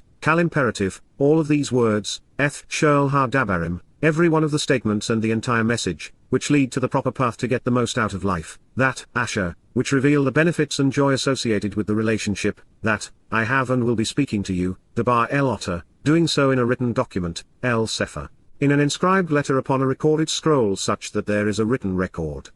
Yirma'yah, teaches, Jeremiah 32. By including Katab and Sefer, there is no denying that Yahowah wanted an immediate, written memorialization of his spoken words. This was the only way to maintain the integrity of the message, and to share his testimony openly and accurately. By doing so, something exceptional was achieved because those of us who are willing to listen in, and then write these same words down, become a party to their conversation. We are placed in the same position as the prophet. By immediately transcribing the spoken words of Yahowah into the written 41 Word of God, everyone is provided unencumbered access to the truth. Yahowah made this possible so that we could get to know him, appreciate what he is offering, accept what he is requesting, and benefit from the result, independently and directly, with all of the pertinent facts laid out before us. It seems obvious, but it is perhaps still worth mentioning. We'd be wise to capitalize upon what God has done for us. There are also numerous insights we can draw from this introduction. First, Yahowah identifies himself by name and by title, declaring that he is the God of Yisrael. Second, he prefers to speak first, and for us to listen. Third, Yahowah wants us to write down what he has to say so that we can accurately share it with others.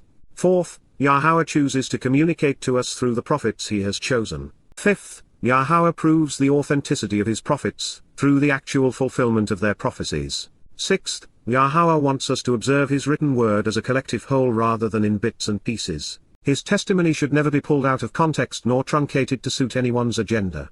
Seventh, Yahowah understands that the written word is less susceptible to alteration and better suited to learning and, therefore, prefers it to the spoken word. Eighth, God knows that the inscribed word facilitates closer examination and more thoughtful consideration, thereby making it easier for us to know him. Ninth, Yahowah recognizes that a document provides a demonstrable record on which his prophecies can be evaluated, and his validity authenticated.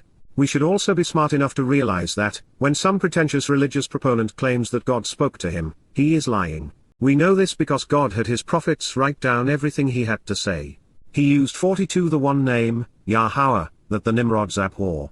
And because the message that the village idiots convey always contradicts, rather than affirms, the proven words of God, they are blowing smoke. Yahowah's message endures the test of time.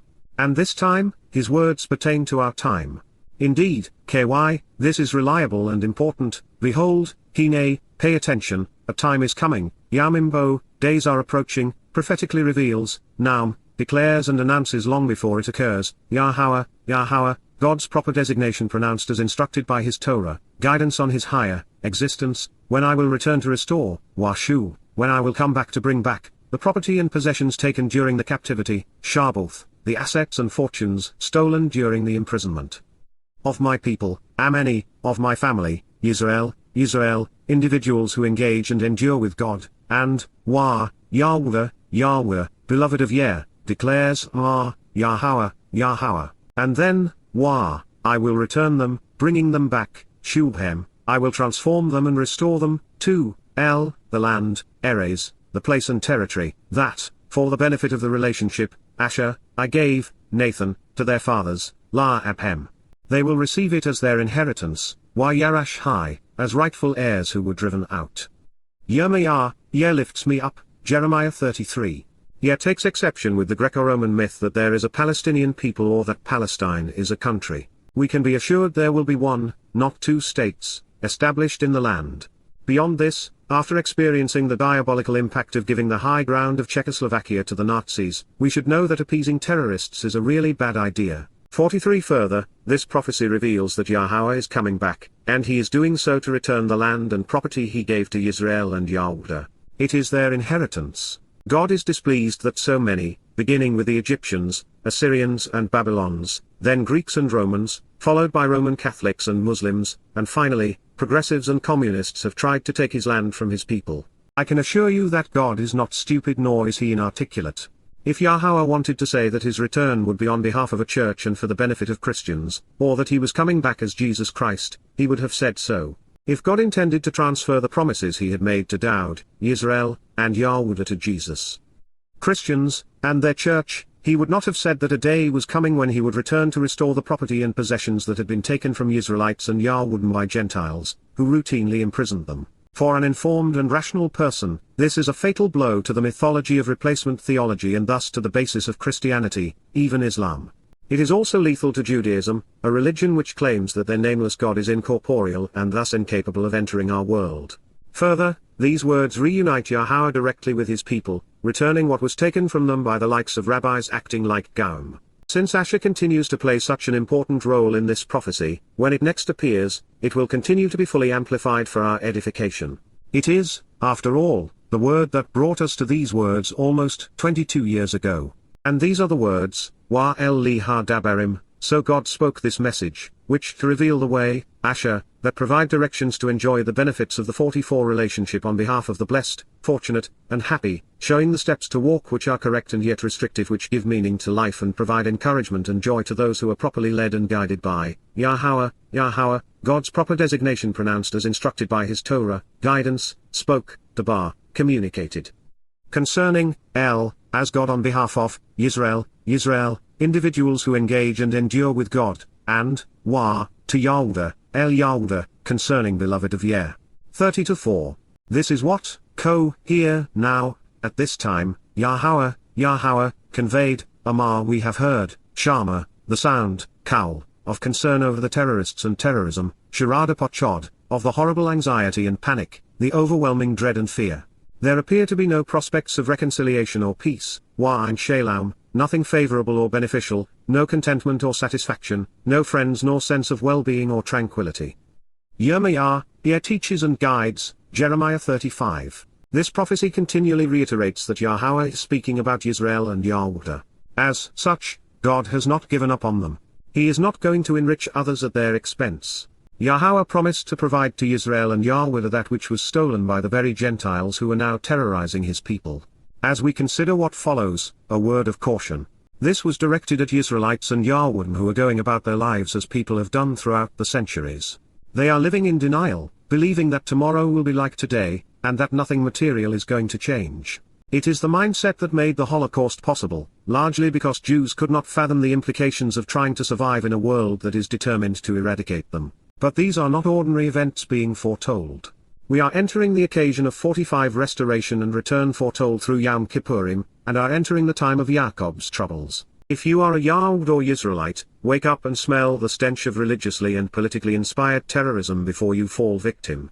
Recognize that you are the target. Resolve your conflicts with Yahowah now, because tomorrow may be too late. Addressing the remnant of God's people. Please, Nah, it is my desire that you, ask, shall, inquire so as to learn, and perceive, wara, and see, if, whether, a knowledgeable man who remembers this, zakah, these truths are properly proclaimed and correctly recalled and not forgotten, should have a child, yalod, should have a baby. Why then, Madua, do I see, Ra, do I observe, every virile male, shirl gay bear, all fully functioning and stronger than average young men, especially those considered fighters or who are proud of themselves, and even aggressive females who act masculine, with hands on his genitals, Yodhuel Chalatzim, and accordingly, so many women in labor, Kaha Yalod, while every one of their faces, Washirl Pana, has turned, Hapak, look overwhelmed and appear distressed, pale and nauseating, La Yarakaun. A deathly pallor as if covered in fungus in a basal response to fear. Yirma'yah, lifts me up, Jeremiah 36. It is an interesting question and a telling observation. Why is the population of this planet exploding while its health is imploding? Why are so many fixated on their sexuality, stimulating their bodies instead of their minds? Please pay attention to this important announcement. Alas, Howie, this warning, truthfully, KY, that day and this time, Yowm Kipurym, this period, will be so different and unusual, Gadol, will be so uncommon 46 and important, surprising and astonishing, beyond compare, that there has never been anything similar to it, Minayin Camo Hugh, that it stands apart from all others because there has been nothing remotely like this. It is the time of Jacob's troubles, Wa Ethzara Hugh La Jacob, it is the period of Israel's anguish and distress, of Jacob's adversity when Israel will be narrowed, reduced in size, and oppressed in dire straits by vicious foes, and yet from it, Wa Min, out of it, he, Jacob representing Israel, shall be liberated and saved, Yasha, Israel will be delivered and rescued, experiencing salvation. Yirma'yah, respect Yah, Jeremiah 37. Unlike man's fairy tales which typically begin well and end poorly, with Yah, it will be the other way around. The most horrific days humankind has ever endured are fast approaching, with the full effect of man's rage unleashed within 10 years. Life beginning in 2030 will be unsustainable and unbearable.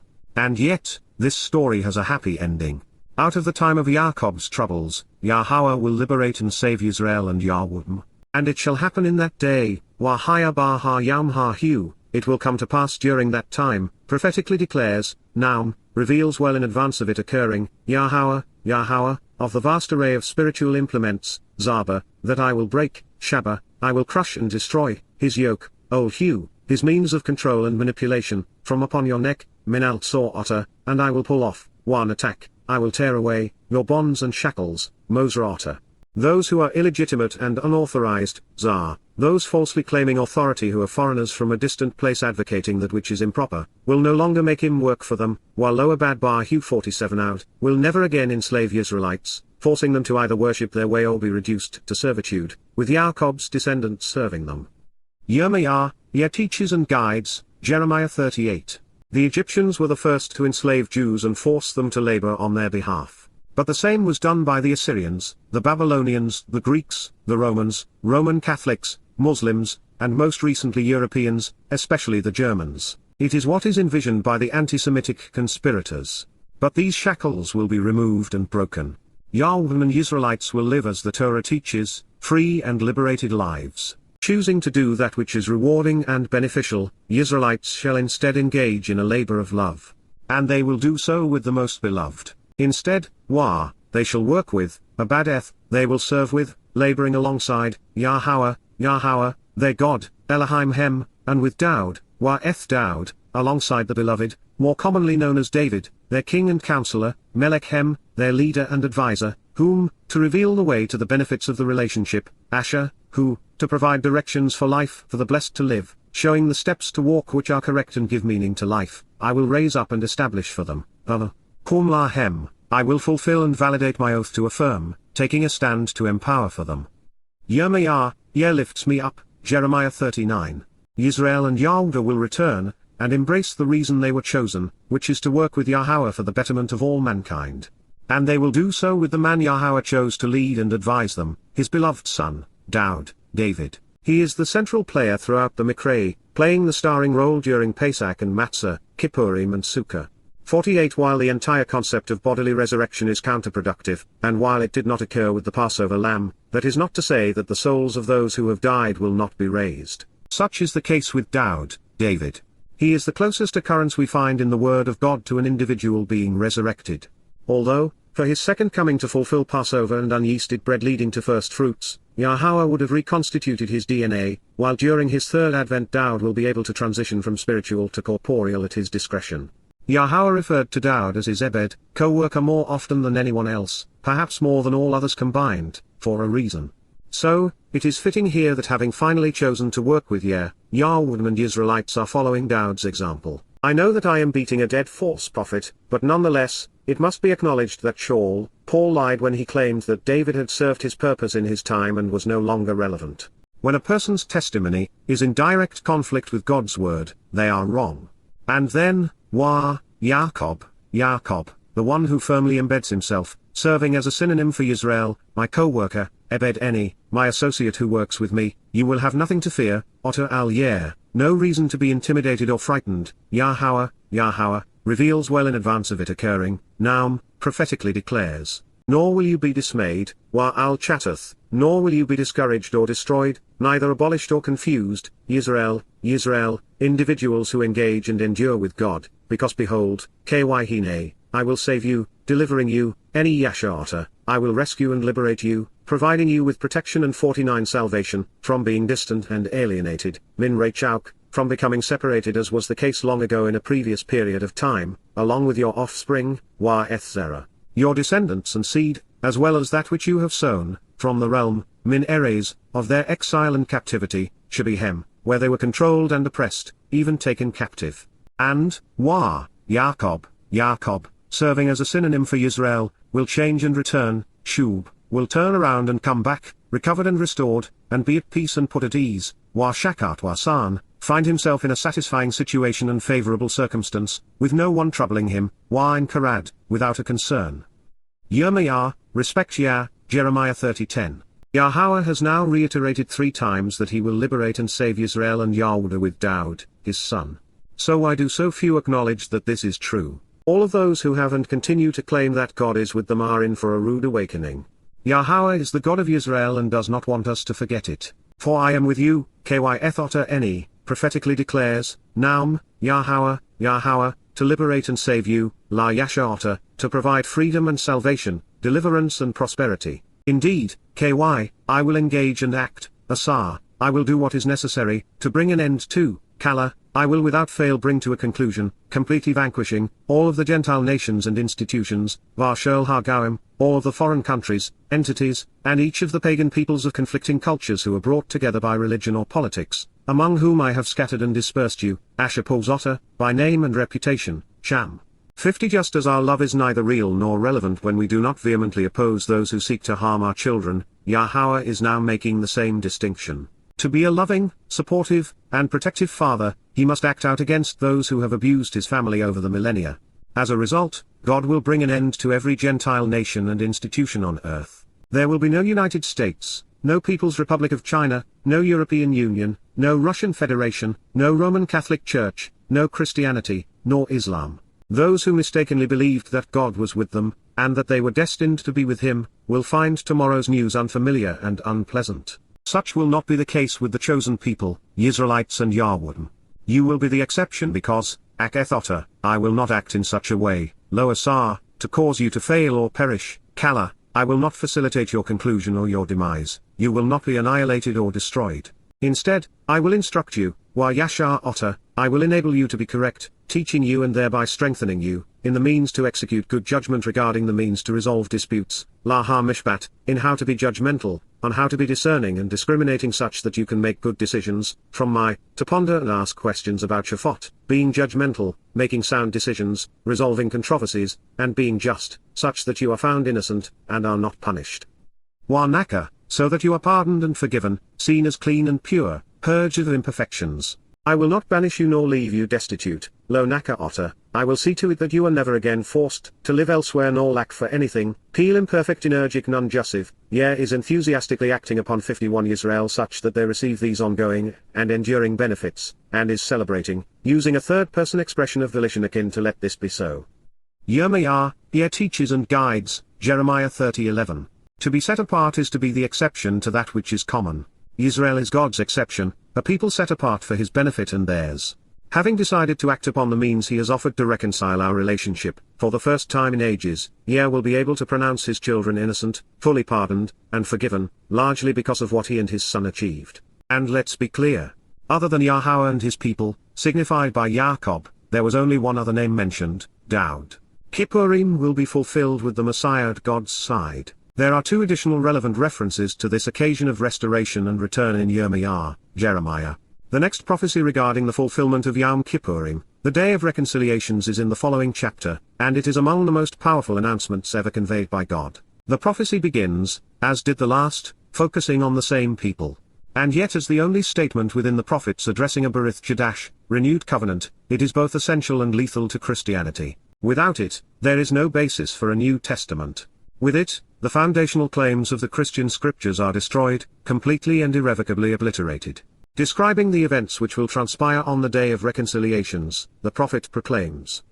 52 Behold, Hine, look up and pay especially close attention, a time is coming, Yawmimbo, days are approaching, Yahowah, Yahowah, God's name transliterated as directed by his Torah, instructions on his higher existence and his role in our Shalom, reconciliation as Eloah, Almighty God, reveals, well in advance of it occurring, Naum, prophetically declares, when I will enter into and cut with, karath, when I will establish through separation a set-apart agreement on behalf of, the house of Yisrael. Beit Yisrael, the home of those who engage and endure with God, and with, the family of Yowdah, Beit Yowdah, the household of those beloved of Yah, are restored and renewed, Chadash, are repaired and reaffirmed, from Chadash, to renew and repair. To restore and reaffirm, covenant, Berith, family-oriented relationship. Yirma'yah, Yah lifts me up and raises me, Jeremiah 31:31. The covenant is being restored with the people for whom it was made. We have moved forward 4,000 years, 80 Yobel, and we have returned to where it all began. There is no accommodation here for replacement theology, for Gentiles replacing Yahweh or for a church being substituted for Israel. God says what he means, and he means what he says. This is an intellectual kill shot targeting Christianity. The adjective, Chadash, is defined by its actionable root, the verb, Chadash. It means to renew, to restore, to repair, and to reaffirm. This is not announcing a New Testament, a Talmud, or a Quran, but instead the reaffirmation and restoration of the one and only, unique and exclusive, Berith, covenant. The situation that we are approaching, this close to the covenant's reaffirmation, will be unlike anything humankind has experienced. The occasion of restoration and return will soon be over. The last decision will have 53 been made and the family will be complete. This celebration is in heaven among spiritual beings, the souls who have accepted the instructive conditions of the covenant and who have reaped the benefits of attending the Mikra, especially Yowm Kipurym. Having become Torah observant, they became right with Yah. This is, however, a very different situation than what occurred some 3,480 years ago on the way out of Miriam. Those events set these events into motion. There was an urgency on that day to make this day possible. It will differ somewhat from, Lokar, it won't be exactly like, the covenant, Haberith, the family-oriented relationship agreement, which, to reveal the way to the benefits of the relationship, Asher, that provide directions showing the steps to walk which are correct and give meaning to those who are properly led and guided, I entered into, karath, I established by setting apart when I cut, with their fathers, Ethabhem, on the day, Yawm, during the time, I firmly took them by the hand and, with overwhelming intent, overpowered the situation, Chazak Eni Bar Yod, I showed an intense resolve and was inflexible in my influence over them, even overpowering them due to the urgent need for them to prevail, to bring them out, La Yatsamin, to draw them out and bring them close. Descending and extending myself to serve by removing them from, of the realm of the crucibles of oppression, Eres Miraim, the place of subjugation associated with religious coercion and political tyranny, the land of military domination and economic cruelty, from a compound of my, to question and czar, troubling and adversarial situations, Yirma'yah, respect and revere Yah, Jeremiah 31:32, in part. There was an urgency then to liberate a reluctant audience. The enslaved Israelites knew little of Yahowah and nothing of his Torah or covenant. They had only just then been introduced to Pesach and Matzah 54 and were unaware of anything beyond. To get their attention and bring them home, Yahowah had to overpower the situation and intervene with overwhelming conviction. Without having done so, he would not have been able to achieve what he knew was needed to honor the promises he had made to Abraham, Yitzhak, and Jacob regarding this very same covenant. By contrast, on this day, Yahweh's children are here because they know him, and because they are all Torah observant. They have chosen to come home by engaging in the covenant and attending the mikveh. They did not come kicking and screaming, but of their own free will. This time, rather than leaving Miriam, they have walked away from Babylon. They are no longer confounded or confused, and they are not estranged.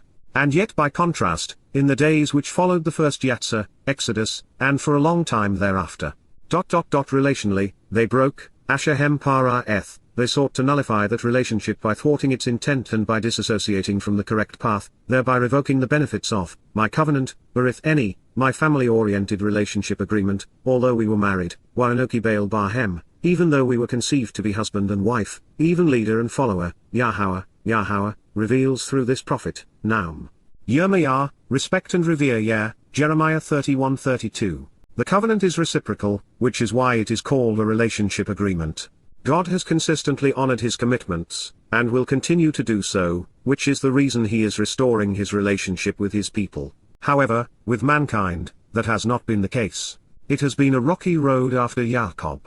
And now in the wake of Rabbinic Judaism, 4 of the 5 conditions of the 55 covenant are routinely nullified and revoked. Christians are 0 for 5. And Muslims do not even know there is one. The problems have been and continue to be ignorance through avoidance of the Torah. Without the Torah, there is no access to the covenant. With it, Jews are in breach. This statement, however, does not apply to anyone other than Yisrael and Yahuwdah, because they alone broke the berith. Christians have never been part of it. For this reason, this is, Joth, specifically, the covenant, berith, the family-oriented relationship agreement, which, to enjoy the benefits of the relationship, Asher, I will cut, karath, I will create through separation, making and establishing, with on behalf of, the house of Yisrael, Beit Yisrael, the home of those who engage and endure with God, after that and then without hesitation, at a much later period and in a different time, in the latter days without equivocation or delay. Prophetically declares, Naum, announces in advance of it occurring, Yahowah, God's personal name pronounced as guided by his Torah, instructions. I will provide, placing, Nathan, I will give and ascribe, producing, offering, and bestowing, my Torah, guidance Torah with my teaching, instructions, and directions, within them, Kirebhem, inside of them, such that it is part of their inner person, part of their thought process, affecting their conscience, and animating their lives. And integrated into their ability to make decisions, while labhem, and upon their inclinations and disposition, their character and thinking, their hearts and minds, I will write it, katabhai, I will inscribe and engrave it. 56 I will be, wahaya, I will exist as, their God, lahem la Elohim, drawing near them and approaching them as a ram shepherding his sheep. And they shall be my family, wahem haya la eni laham, and they will always exist near me as my people. Yirma'yah, teaches and guides, Jeremiah 31:33. Yahuwdah is not mentioned because Yisrael is now reunited and Yahuwdah is part of the collective whole. And while the restoration of Yisrael at the conclusion of this time of return and renewal is telling, that's small manner compared to what follows. Up to this point, Yahweh's Torah has been available to us but not integrated into us. We have had the option to take it or leave it, to observe it and reflect upon it, or ignore it. This is great news, even for those of us who have devoted our lives to understanding it and sharing it. Not only are we barely scratching the surface of what can be known and understood, but much of what Yahowah is going to share about this day will be germane to navigating through 6 and 7 dimensions. Further, there is an enormous difference between reading the Torah in Hebrew, while contemplating its intent in English in a world polluted by misconceptions, versus having it integrated into our core nature. Moreover, we will become so fluent in Hebrew that we will be comfortable conversing with God. While you may want the Torah integrated now rather than later, it would not be appropriate. Yah is not going to supplant our free will by imposing his honors. This is our time to choose, when we have the opportunity to respond to Yahowah's calling. It is also a time of discovery, where we can capitalize upon what we have been given to embark on the adventure of a lifetime. Today, we have the opportunity to work with God to do something that will endure the test of time. We can encourage others to closely examine and carefully 57 consider Yahowah's Torah such that they receive the covenant's benefits. We can contribute to the size of God's family while Yahowah enhances our lives. On this day in the summer of 2023, as has been the case for nearly 22 years, we are doing our utmost to encourage all who are interested, especially Yisrael and Yahuwdah, to Yada Yahowah, become familiar with, come to know and understand Yahowah. it is the most rewarding and enjoyable opportunity of our lives because we have done so by translating Yahweh's Torah, teaching and instructions while contemplating the implications of his guidance. Our mission will soon be obsolete. Once Yahweh's family has returned to the fold, and once Yahweh has written a copy of his Torah inside of us, integrating his teaching into our lives, everyone will know what we have come to realize, and more, far more than we could comprehend at this moment. For us, it will be a time of celebration, not only because Yahweh appreciates our devotion to calling Yisrael and Yowdah home, but also because our lives will be similarly enriched and enlightened on this day. Equally wonderful, the numbskulls will be a thing of the past. The political and religious, the conspiratorial and militaristic, will be swept off of the planet. No longer shall anyone impart information or teach, while Mow'ed, individuals in association with an outspoken world, Yisheth their companions, friends, and errant countrymen, or, other individuals according to brotherly kinship, Yisheth so as to say, Lama, approaching to declare, choose of your own accord to know Yahowah, Yada Yahowah, decide to recognize and acknowledge and show some desire to become familiar with and understand Yahowah. Because, truthfully and by 58 contrast, at this time, everyone will know me, Sherlhem Yada any, all of them, without exception, will actually be aware of and genuinely acknowledge me, from the youngest, Lamin Katanhem, and up to the enduring witness of most important and oldest, while Gadalhem, prophetically reveals, Naum, Yahowah, Yahowah.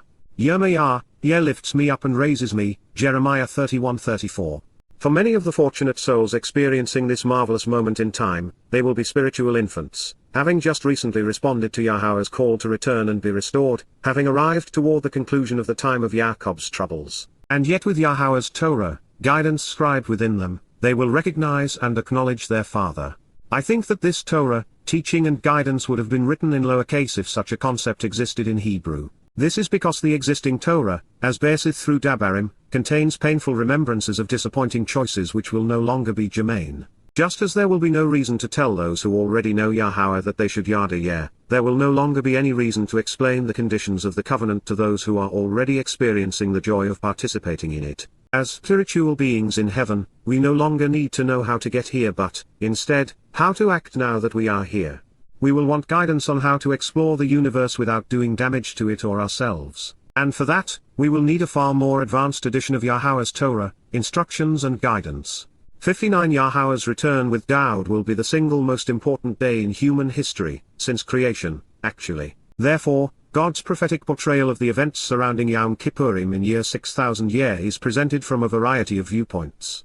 Behold, Hine, pay attention and look up, days are coming, Yawmim a time is approaching, prophetically reveals, Naum, Yahowah, Yahowah, God's one and only name pronounced as guided by his Torah, instructions on his higher existence, when, I will take a stand to establish, thereby fulfilling, I will come onto the scene to accomplish and confirm, validating by bringing to a successful conclusion, the beneficial account, Dabar Tob, the good word, desirable matter, and generous promise.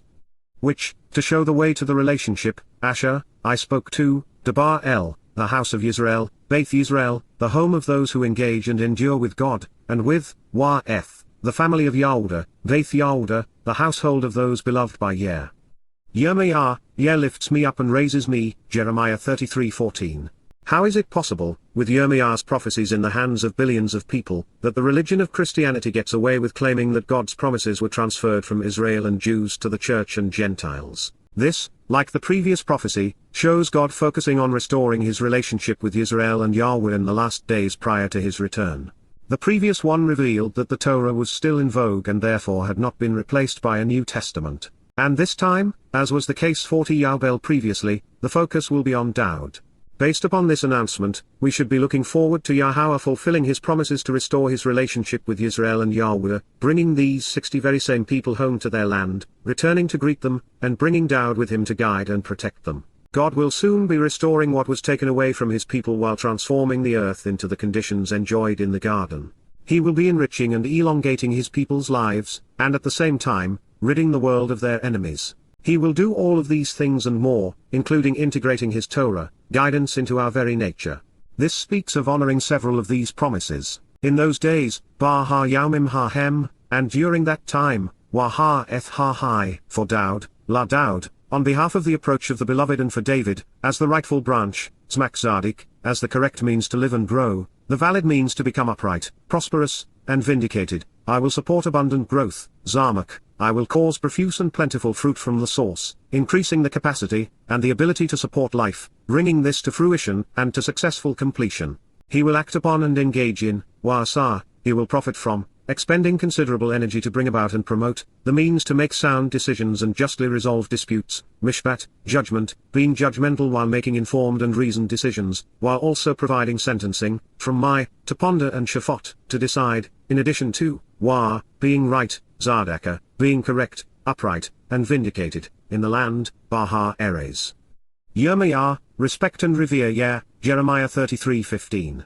The rightful branch is Dowd.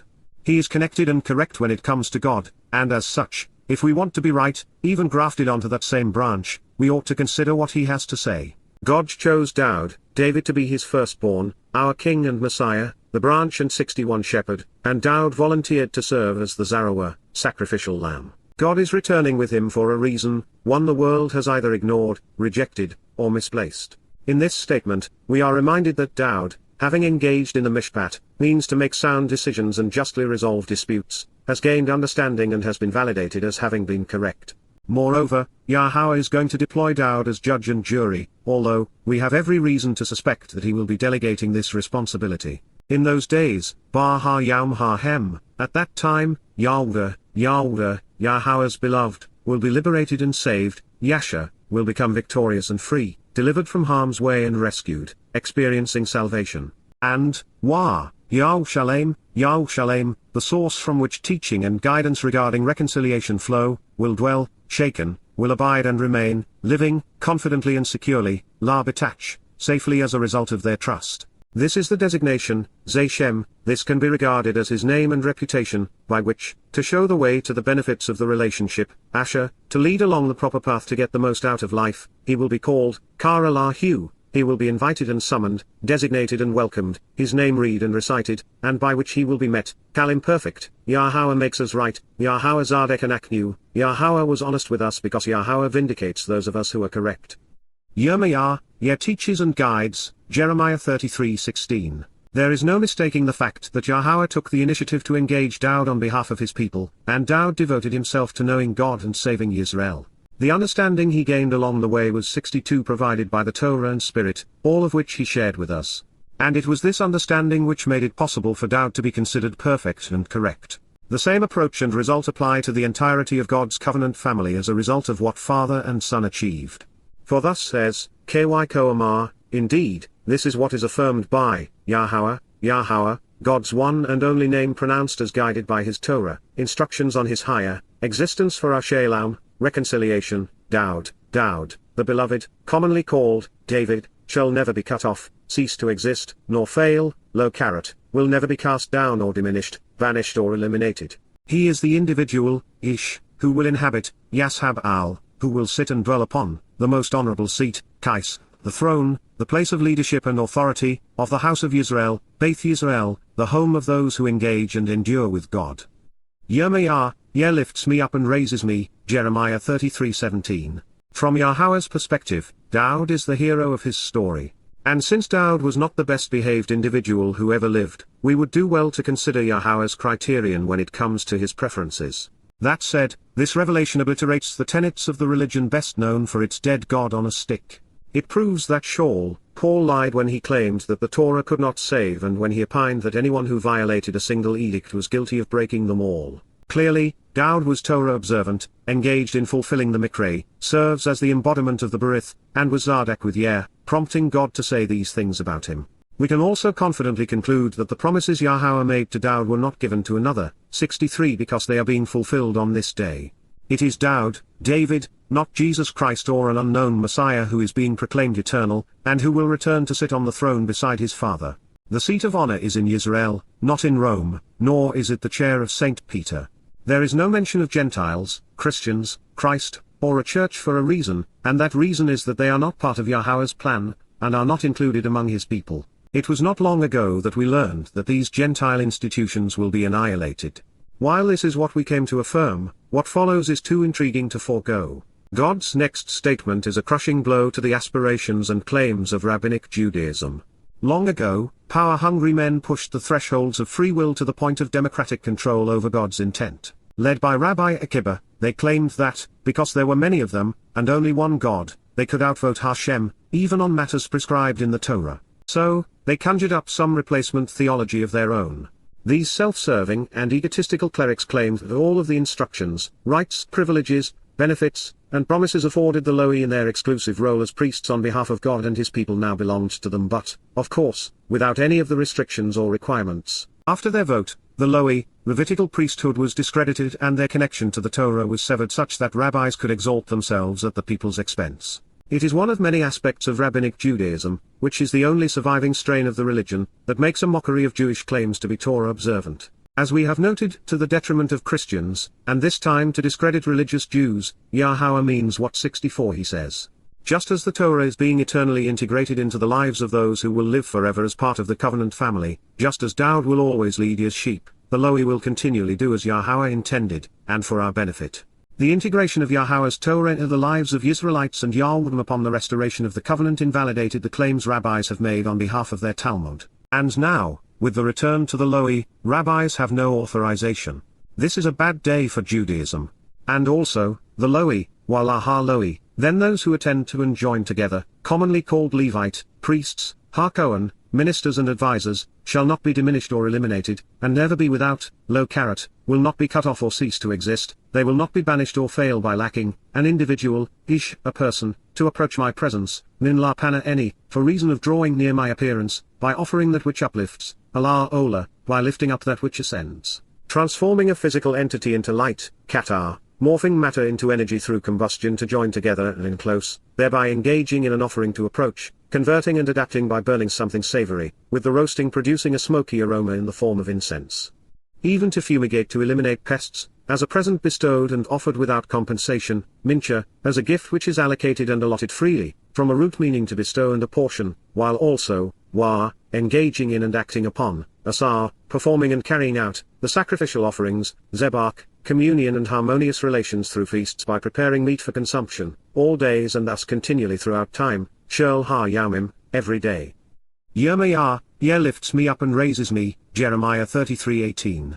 65 The purpose of the Mikra, invitations to be called out and meet with God has always been to prepare the children of the covenant to enter their heavenly Father's presence. The Lowy were prescribed the responsibility of assuring that each step along the way to approach God was accomplished and understood within the context of the Torah's guidance. As a result, when presented and observed correctly, the beneficiaries of the Mikra are transformed and liberated from material beings stuck in 3 dimensions to 7-dimensional energy-based individuals akin to light. This empowers us such that we can appear before and relate to Yahowah.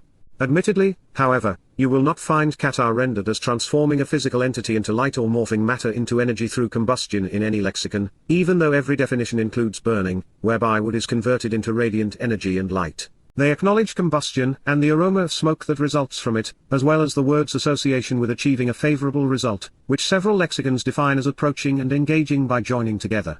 I simply extrapolated from these connotations based on what we have learned, and it seemed reasonable to do so in recognition that this is about entering Yahowah's presence through Allah and Ola, by being raised and lifted up.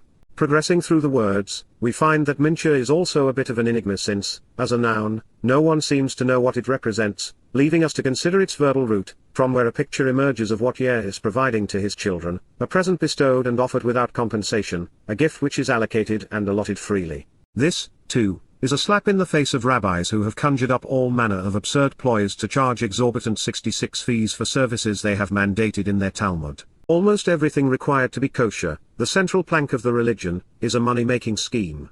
While the meaning of zabach is undisputed, which is to prepare an animal for consumption, which necessitates butchering and cooking it, the purpose is often misappropriated. The participants are not offering anything to God and are instead being nourished by the result. Said another way, every day will be a feast. There is an apparent conflict, however, one which I suspect is resolved through Albert Einstein's formula, E=mc2. To celebrate the Mikra, but also to enjoy one of the delights of camping out with our Heavenly Father, we will leave the 7th dimension as energy and explore the 6-dimensional universe below as material beings. Additionally, the reason shel ha-yamim, every day may have been used instead of the more common la olam, forever is that time is actually a function of matter, because it only flows in a material realm. Until energy is converted into matter, time exists but does not flow. Therefore, the Zabak could be limited to the years between 6,000 and 7,000 year, which are celebrated in Eres, the material realm, or they are addressing the days we choose to manifest physical features and enjoy the opportunities they, alone, provide. The prophet is describing the transformation from being trapped in the material realm to being liberated spiritually on Yowm Kipurym using the words available to him and doing a yeoman's job. With just a modicum of etymological investigation, we are finding a treasure trove of mind-expanding revelations. And among them, this next one shines brightly. If you are a Talmud-touting Jew or Christian of any ilk, be prepared to swallow your tongue and eat your words. So much for the notion of a second, oral law, or Mishnah Torah, and New Testament based 67 upon a new covenant. As with all myths, they never had any validity. Then the word, wada bar, the statement, message, and account, the matters worth communicating of Yahowah, God's proper name transliterated as directed by his Torah, instructions, was directed to, Yirma'yah, Yahweh lifts me up and raises me, teaches, and guides me, and I respect and revere Yahowah, in order to say, Lama, so as to announce, 33:19, this is what Yahowah declares, Ko'amar Yahowah. If you can break, revoke, nullify, or split into two parts impara, if you can violate, thwart, or foil, frustrating the intent of, or in any way disassociate from by creating a second variation of, from forkture, hyphal imperfect, denotes cause and effect with the subject, those nullifying the covenant by separating it into two parts, influencing the object, which is Yahowah's covenant, in this manner such that it now reflects their intent, making the object a secondary subject in this regard. With ongoing implications, my covenant, ethberith any, that which is according to and associated with my family-oriented relationship agreement, of this time, ha-yawm, or my family-oriented relationship agreement, wa ethberith any, or that which pertains to my covenant, during a time of darkness, ha-layla, of the night deprived of light, then, wa, a means to approach does not and will not exist, la bilthi higher, accordingly. Its existence is negated through disassociation, based upon what was done, yawmam, at that time pertaining to the actions which interrupted it, when darkness prevailed, wa layla, during the absence of light, in their time, bar ethem. Yirma'yah, respect and revere Jeremiah 33:20. Sometimes a single word can speak volumes. Such is the case with parah. It was designed to condemn Rabbinic 68 Judaism and Christianity 800 years before these religions were created. During a time of darkness, away from the light, the Talmud was invented to replace the Lo'i Kohen with rabbis. Similarly, a New Testament was cobbled together predicated upon transferring God's promises from Dowd and Yisra'el to a Christian church. Both nullified the covenant of this day by creating a second, when there should have remained one. In so doing, they disassociated themselves from Yahowah's one and only covenant, frustrating its intent. In this case, parah was conveyed using the hyphal stem. This means that those who would be nullifying Yahowah's covenant by separating it into two parts would be influencing what God had offered at that time in such a way that, by frustrating the intent of the original covenant, those advocating a new covenant would suffer the effect of the verb, which is to be thwarted and foiled. And in the imperfect conjugation, there would be ongoing implications of having been negated. Admittedly, this passage is a challenging translation with the interjection of ha-yawm and ha-layla without a preposition. As such, they can be simplistically rendered as of the day and of the night. Superficially then, translators commonly infer that the Lord had a covenant with the day and with the night. However, with was not written in the text. Therefore, since there is no mention of a covenant with the day or one with the night to which this could be referring, and recognizing that such a concept is ludicrous, the most responsible approach is to acknowledge that Yahowah's covenant of this day and time was nullified by splitting it into two parts during a time of darkness. Earlier in Yirma'yah we read that Yahowah would be re-establishing his covenant with Yisrael and Yahuwdah 69 by placing his Torah, guidance within his people. This made the notion of a New Testament predicated on annulling the Torah, and of replacing an Old Testament with a New Testament predicated on an entirely different criterion, teaching versus faith, absurd to the point of scandalous, just as it repudiated the authenticity of the Talmud. Both should have been instantly and summarily rebuked. But, alas, there simply weren't enough rational and responsible people to point out Judaism's or Christianity's faulty assumptions. If you advocate a second, newer, and thus replacement covenant, there is no chance that your soul will survive Yahowah's return. If you remain intent on frustrating the promises God has made to his people, claiming them for your church, you are nearing the termination of your existence. Should you be curious, rabbis claim, with all evidence to the contrary, that their Talmud dates to the time of the Torah. In Orthodox mythology, it served as a second Torah, one given verbally to the elders while Moses was inscribing the one Yahowah was providing. There are two Talmudic collections. The Jerusalem Talmud took form under Rabbi Akiba in the 2nd century CE, and while first published around 375 CE, it remains raw and incomplete. The Babylonian Talmud was initiated around 350 CE but not codified until 500 CE, although it is alleged to contain the earliest revelations. The Babel found in the Babylonian version is considered the most complete and authoritative, as it expresses the opinions of thousands of rabbis. So, when Yahowah tells his people to come out of Babylon, he is asking them to reject the Talmud, and thus Judaism. As an interesting curiosity, the New Testament and the Talmud were composed in the realms of ancient rivals. With the Christian scriptures composed and compiled in 70 the Greco-Roman world, the Talmud took shape in Persia. The Jewish scriptures were not only codified contemporaneously with the Christian canon under Constantine and Eusebius, but these resulting tomes would also assure a continuation of bitter rivalries. The Talmud, to study, or more correctly, to impose and dictate religious edicts, is comprised of Mishneh, repeated study, which is, in actuality, the rabbinic oral law, also called Halakha, and Gemara, completion, which are rabbinic opinions and arguments. The Babylonian Talmud is the centerpiece of rabbinic Judaism. When a rabbi speaks of studying the Torah, he is addressing the Talmud, the replacement Torah, which means to study. The rabbinic Talmud has supplanted and covered over Yahowah's Torah, with the religious text controlling every aspect of the Jewish cultural and religious experience and aspirations. As an interesting aside, Mishneh is a compound of my, to question the who, what, where, why, when and how of Shana, to alter and change. By choosing this name, the rabbis actually admitted to the crime to which God is accusing them. Further, Gemara is spelled identically to the name of Husha's wife, Gomer, albeit with an aleph tacked on the end. And if you recall, she was a temple prostitute. Her name, and thus Gemara, was scribed such that the Gimel reveals that she was walking away from Mem, spirit, and Rosh, being an observant person. Therefore, Gemara adds walking away from God to this list as he is represented by the additional aleph. Returning to the actual prophet, in his follow-on statement para reappears, but is now modified by the hofel stem. This is quite rare since its implications are so extreme. As we know, stems create a relationship between the subject and object of the sentence with regard to the action of the verb.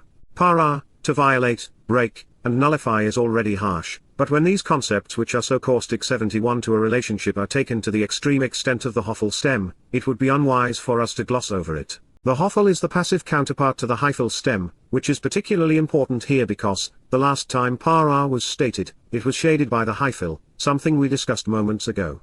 With that stem, the subject of the verb causes the object to participate in the action of the verb as an under or secondary subject. Or in that case, Christians and Jews directly caused the covenant to be nullified by breaking it into two parts and, in the process, making the resulting covenant a source of frustration, like themselves. That's not good.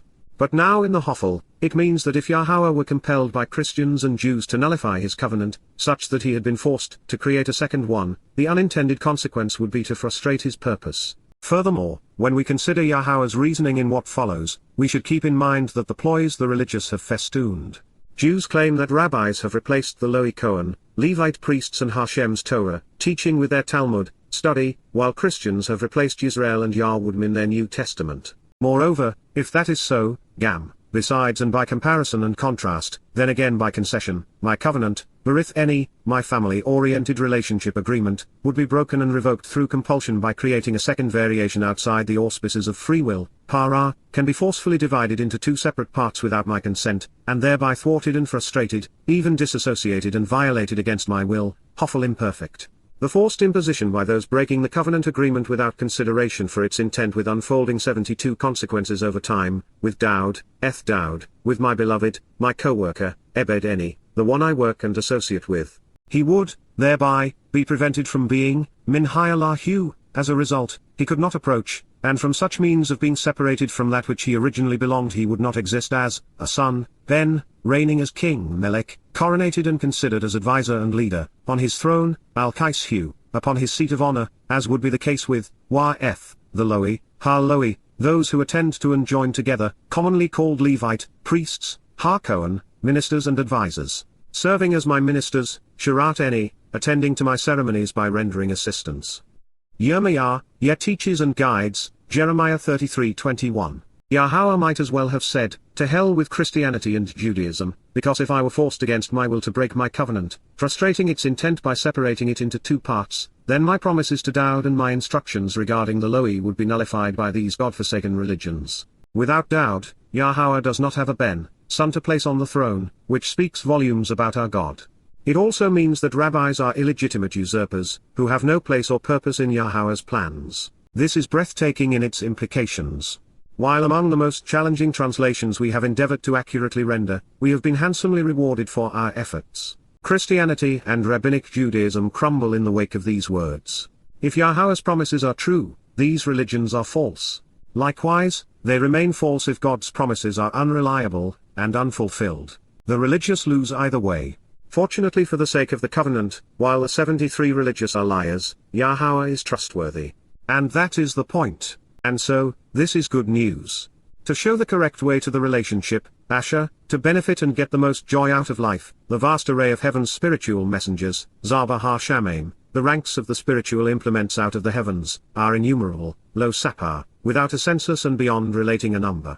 Also, just as the sands of the sea, wahal yam, the loose and coarse granular material that is worn down as tiny rocks of the ocean, are beyond measure, lo madod, cannot be accurately assessed relative to the quantity, in this manner and in this sequence of events, it is likewise valid, therefore, that in time, I will multiply, increasing in number, dimensions and power, rabah, I will increase, making numerous and great, hyphal imperfect, that which is associated with the seeds which were sown by, Zerah. The resulting seed, the offspring and family, in addition to that which takes root and bears fruit based upon what was planted by, Dowd, the beloved, my associate, Ebed-Eni, the one I have worked with and will serve with, in addition to, Wah, the Lo'i, Eth-ha-Lo'i, those who attend to and join together. Commonly called Levite, who served with me, Sharat Eth-Eni, who attended to my ceremonies by rendering assistance in conjunction with me. Yirma'yah, lifts me up, Jeremiah 33:22. It is music to my ears and, I trust, to yours as well. We are returning to the Gan Eden, garden of joy with Malach aplenty to protect us, Dowd to lead us, and Lo'i to guide us. The words sown by the Son will take root within us, empowering and enlightening us while increasing our dimensionality. When Yahowah returns to re-establish his covenant and reconcile his relationship with Yisrael and YYV6C1 on Yowm Kipurym in year 6000 his student and our teacher, the chosen one, his son, the shepherd, Messiah, and king, the firstborn and the branch, the prophet and psalmist, his beloved, Dowd, our Savior, will be at his side. He was Zadok, right, and is now Melech Zadok, the rightful king.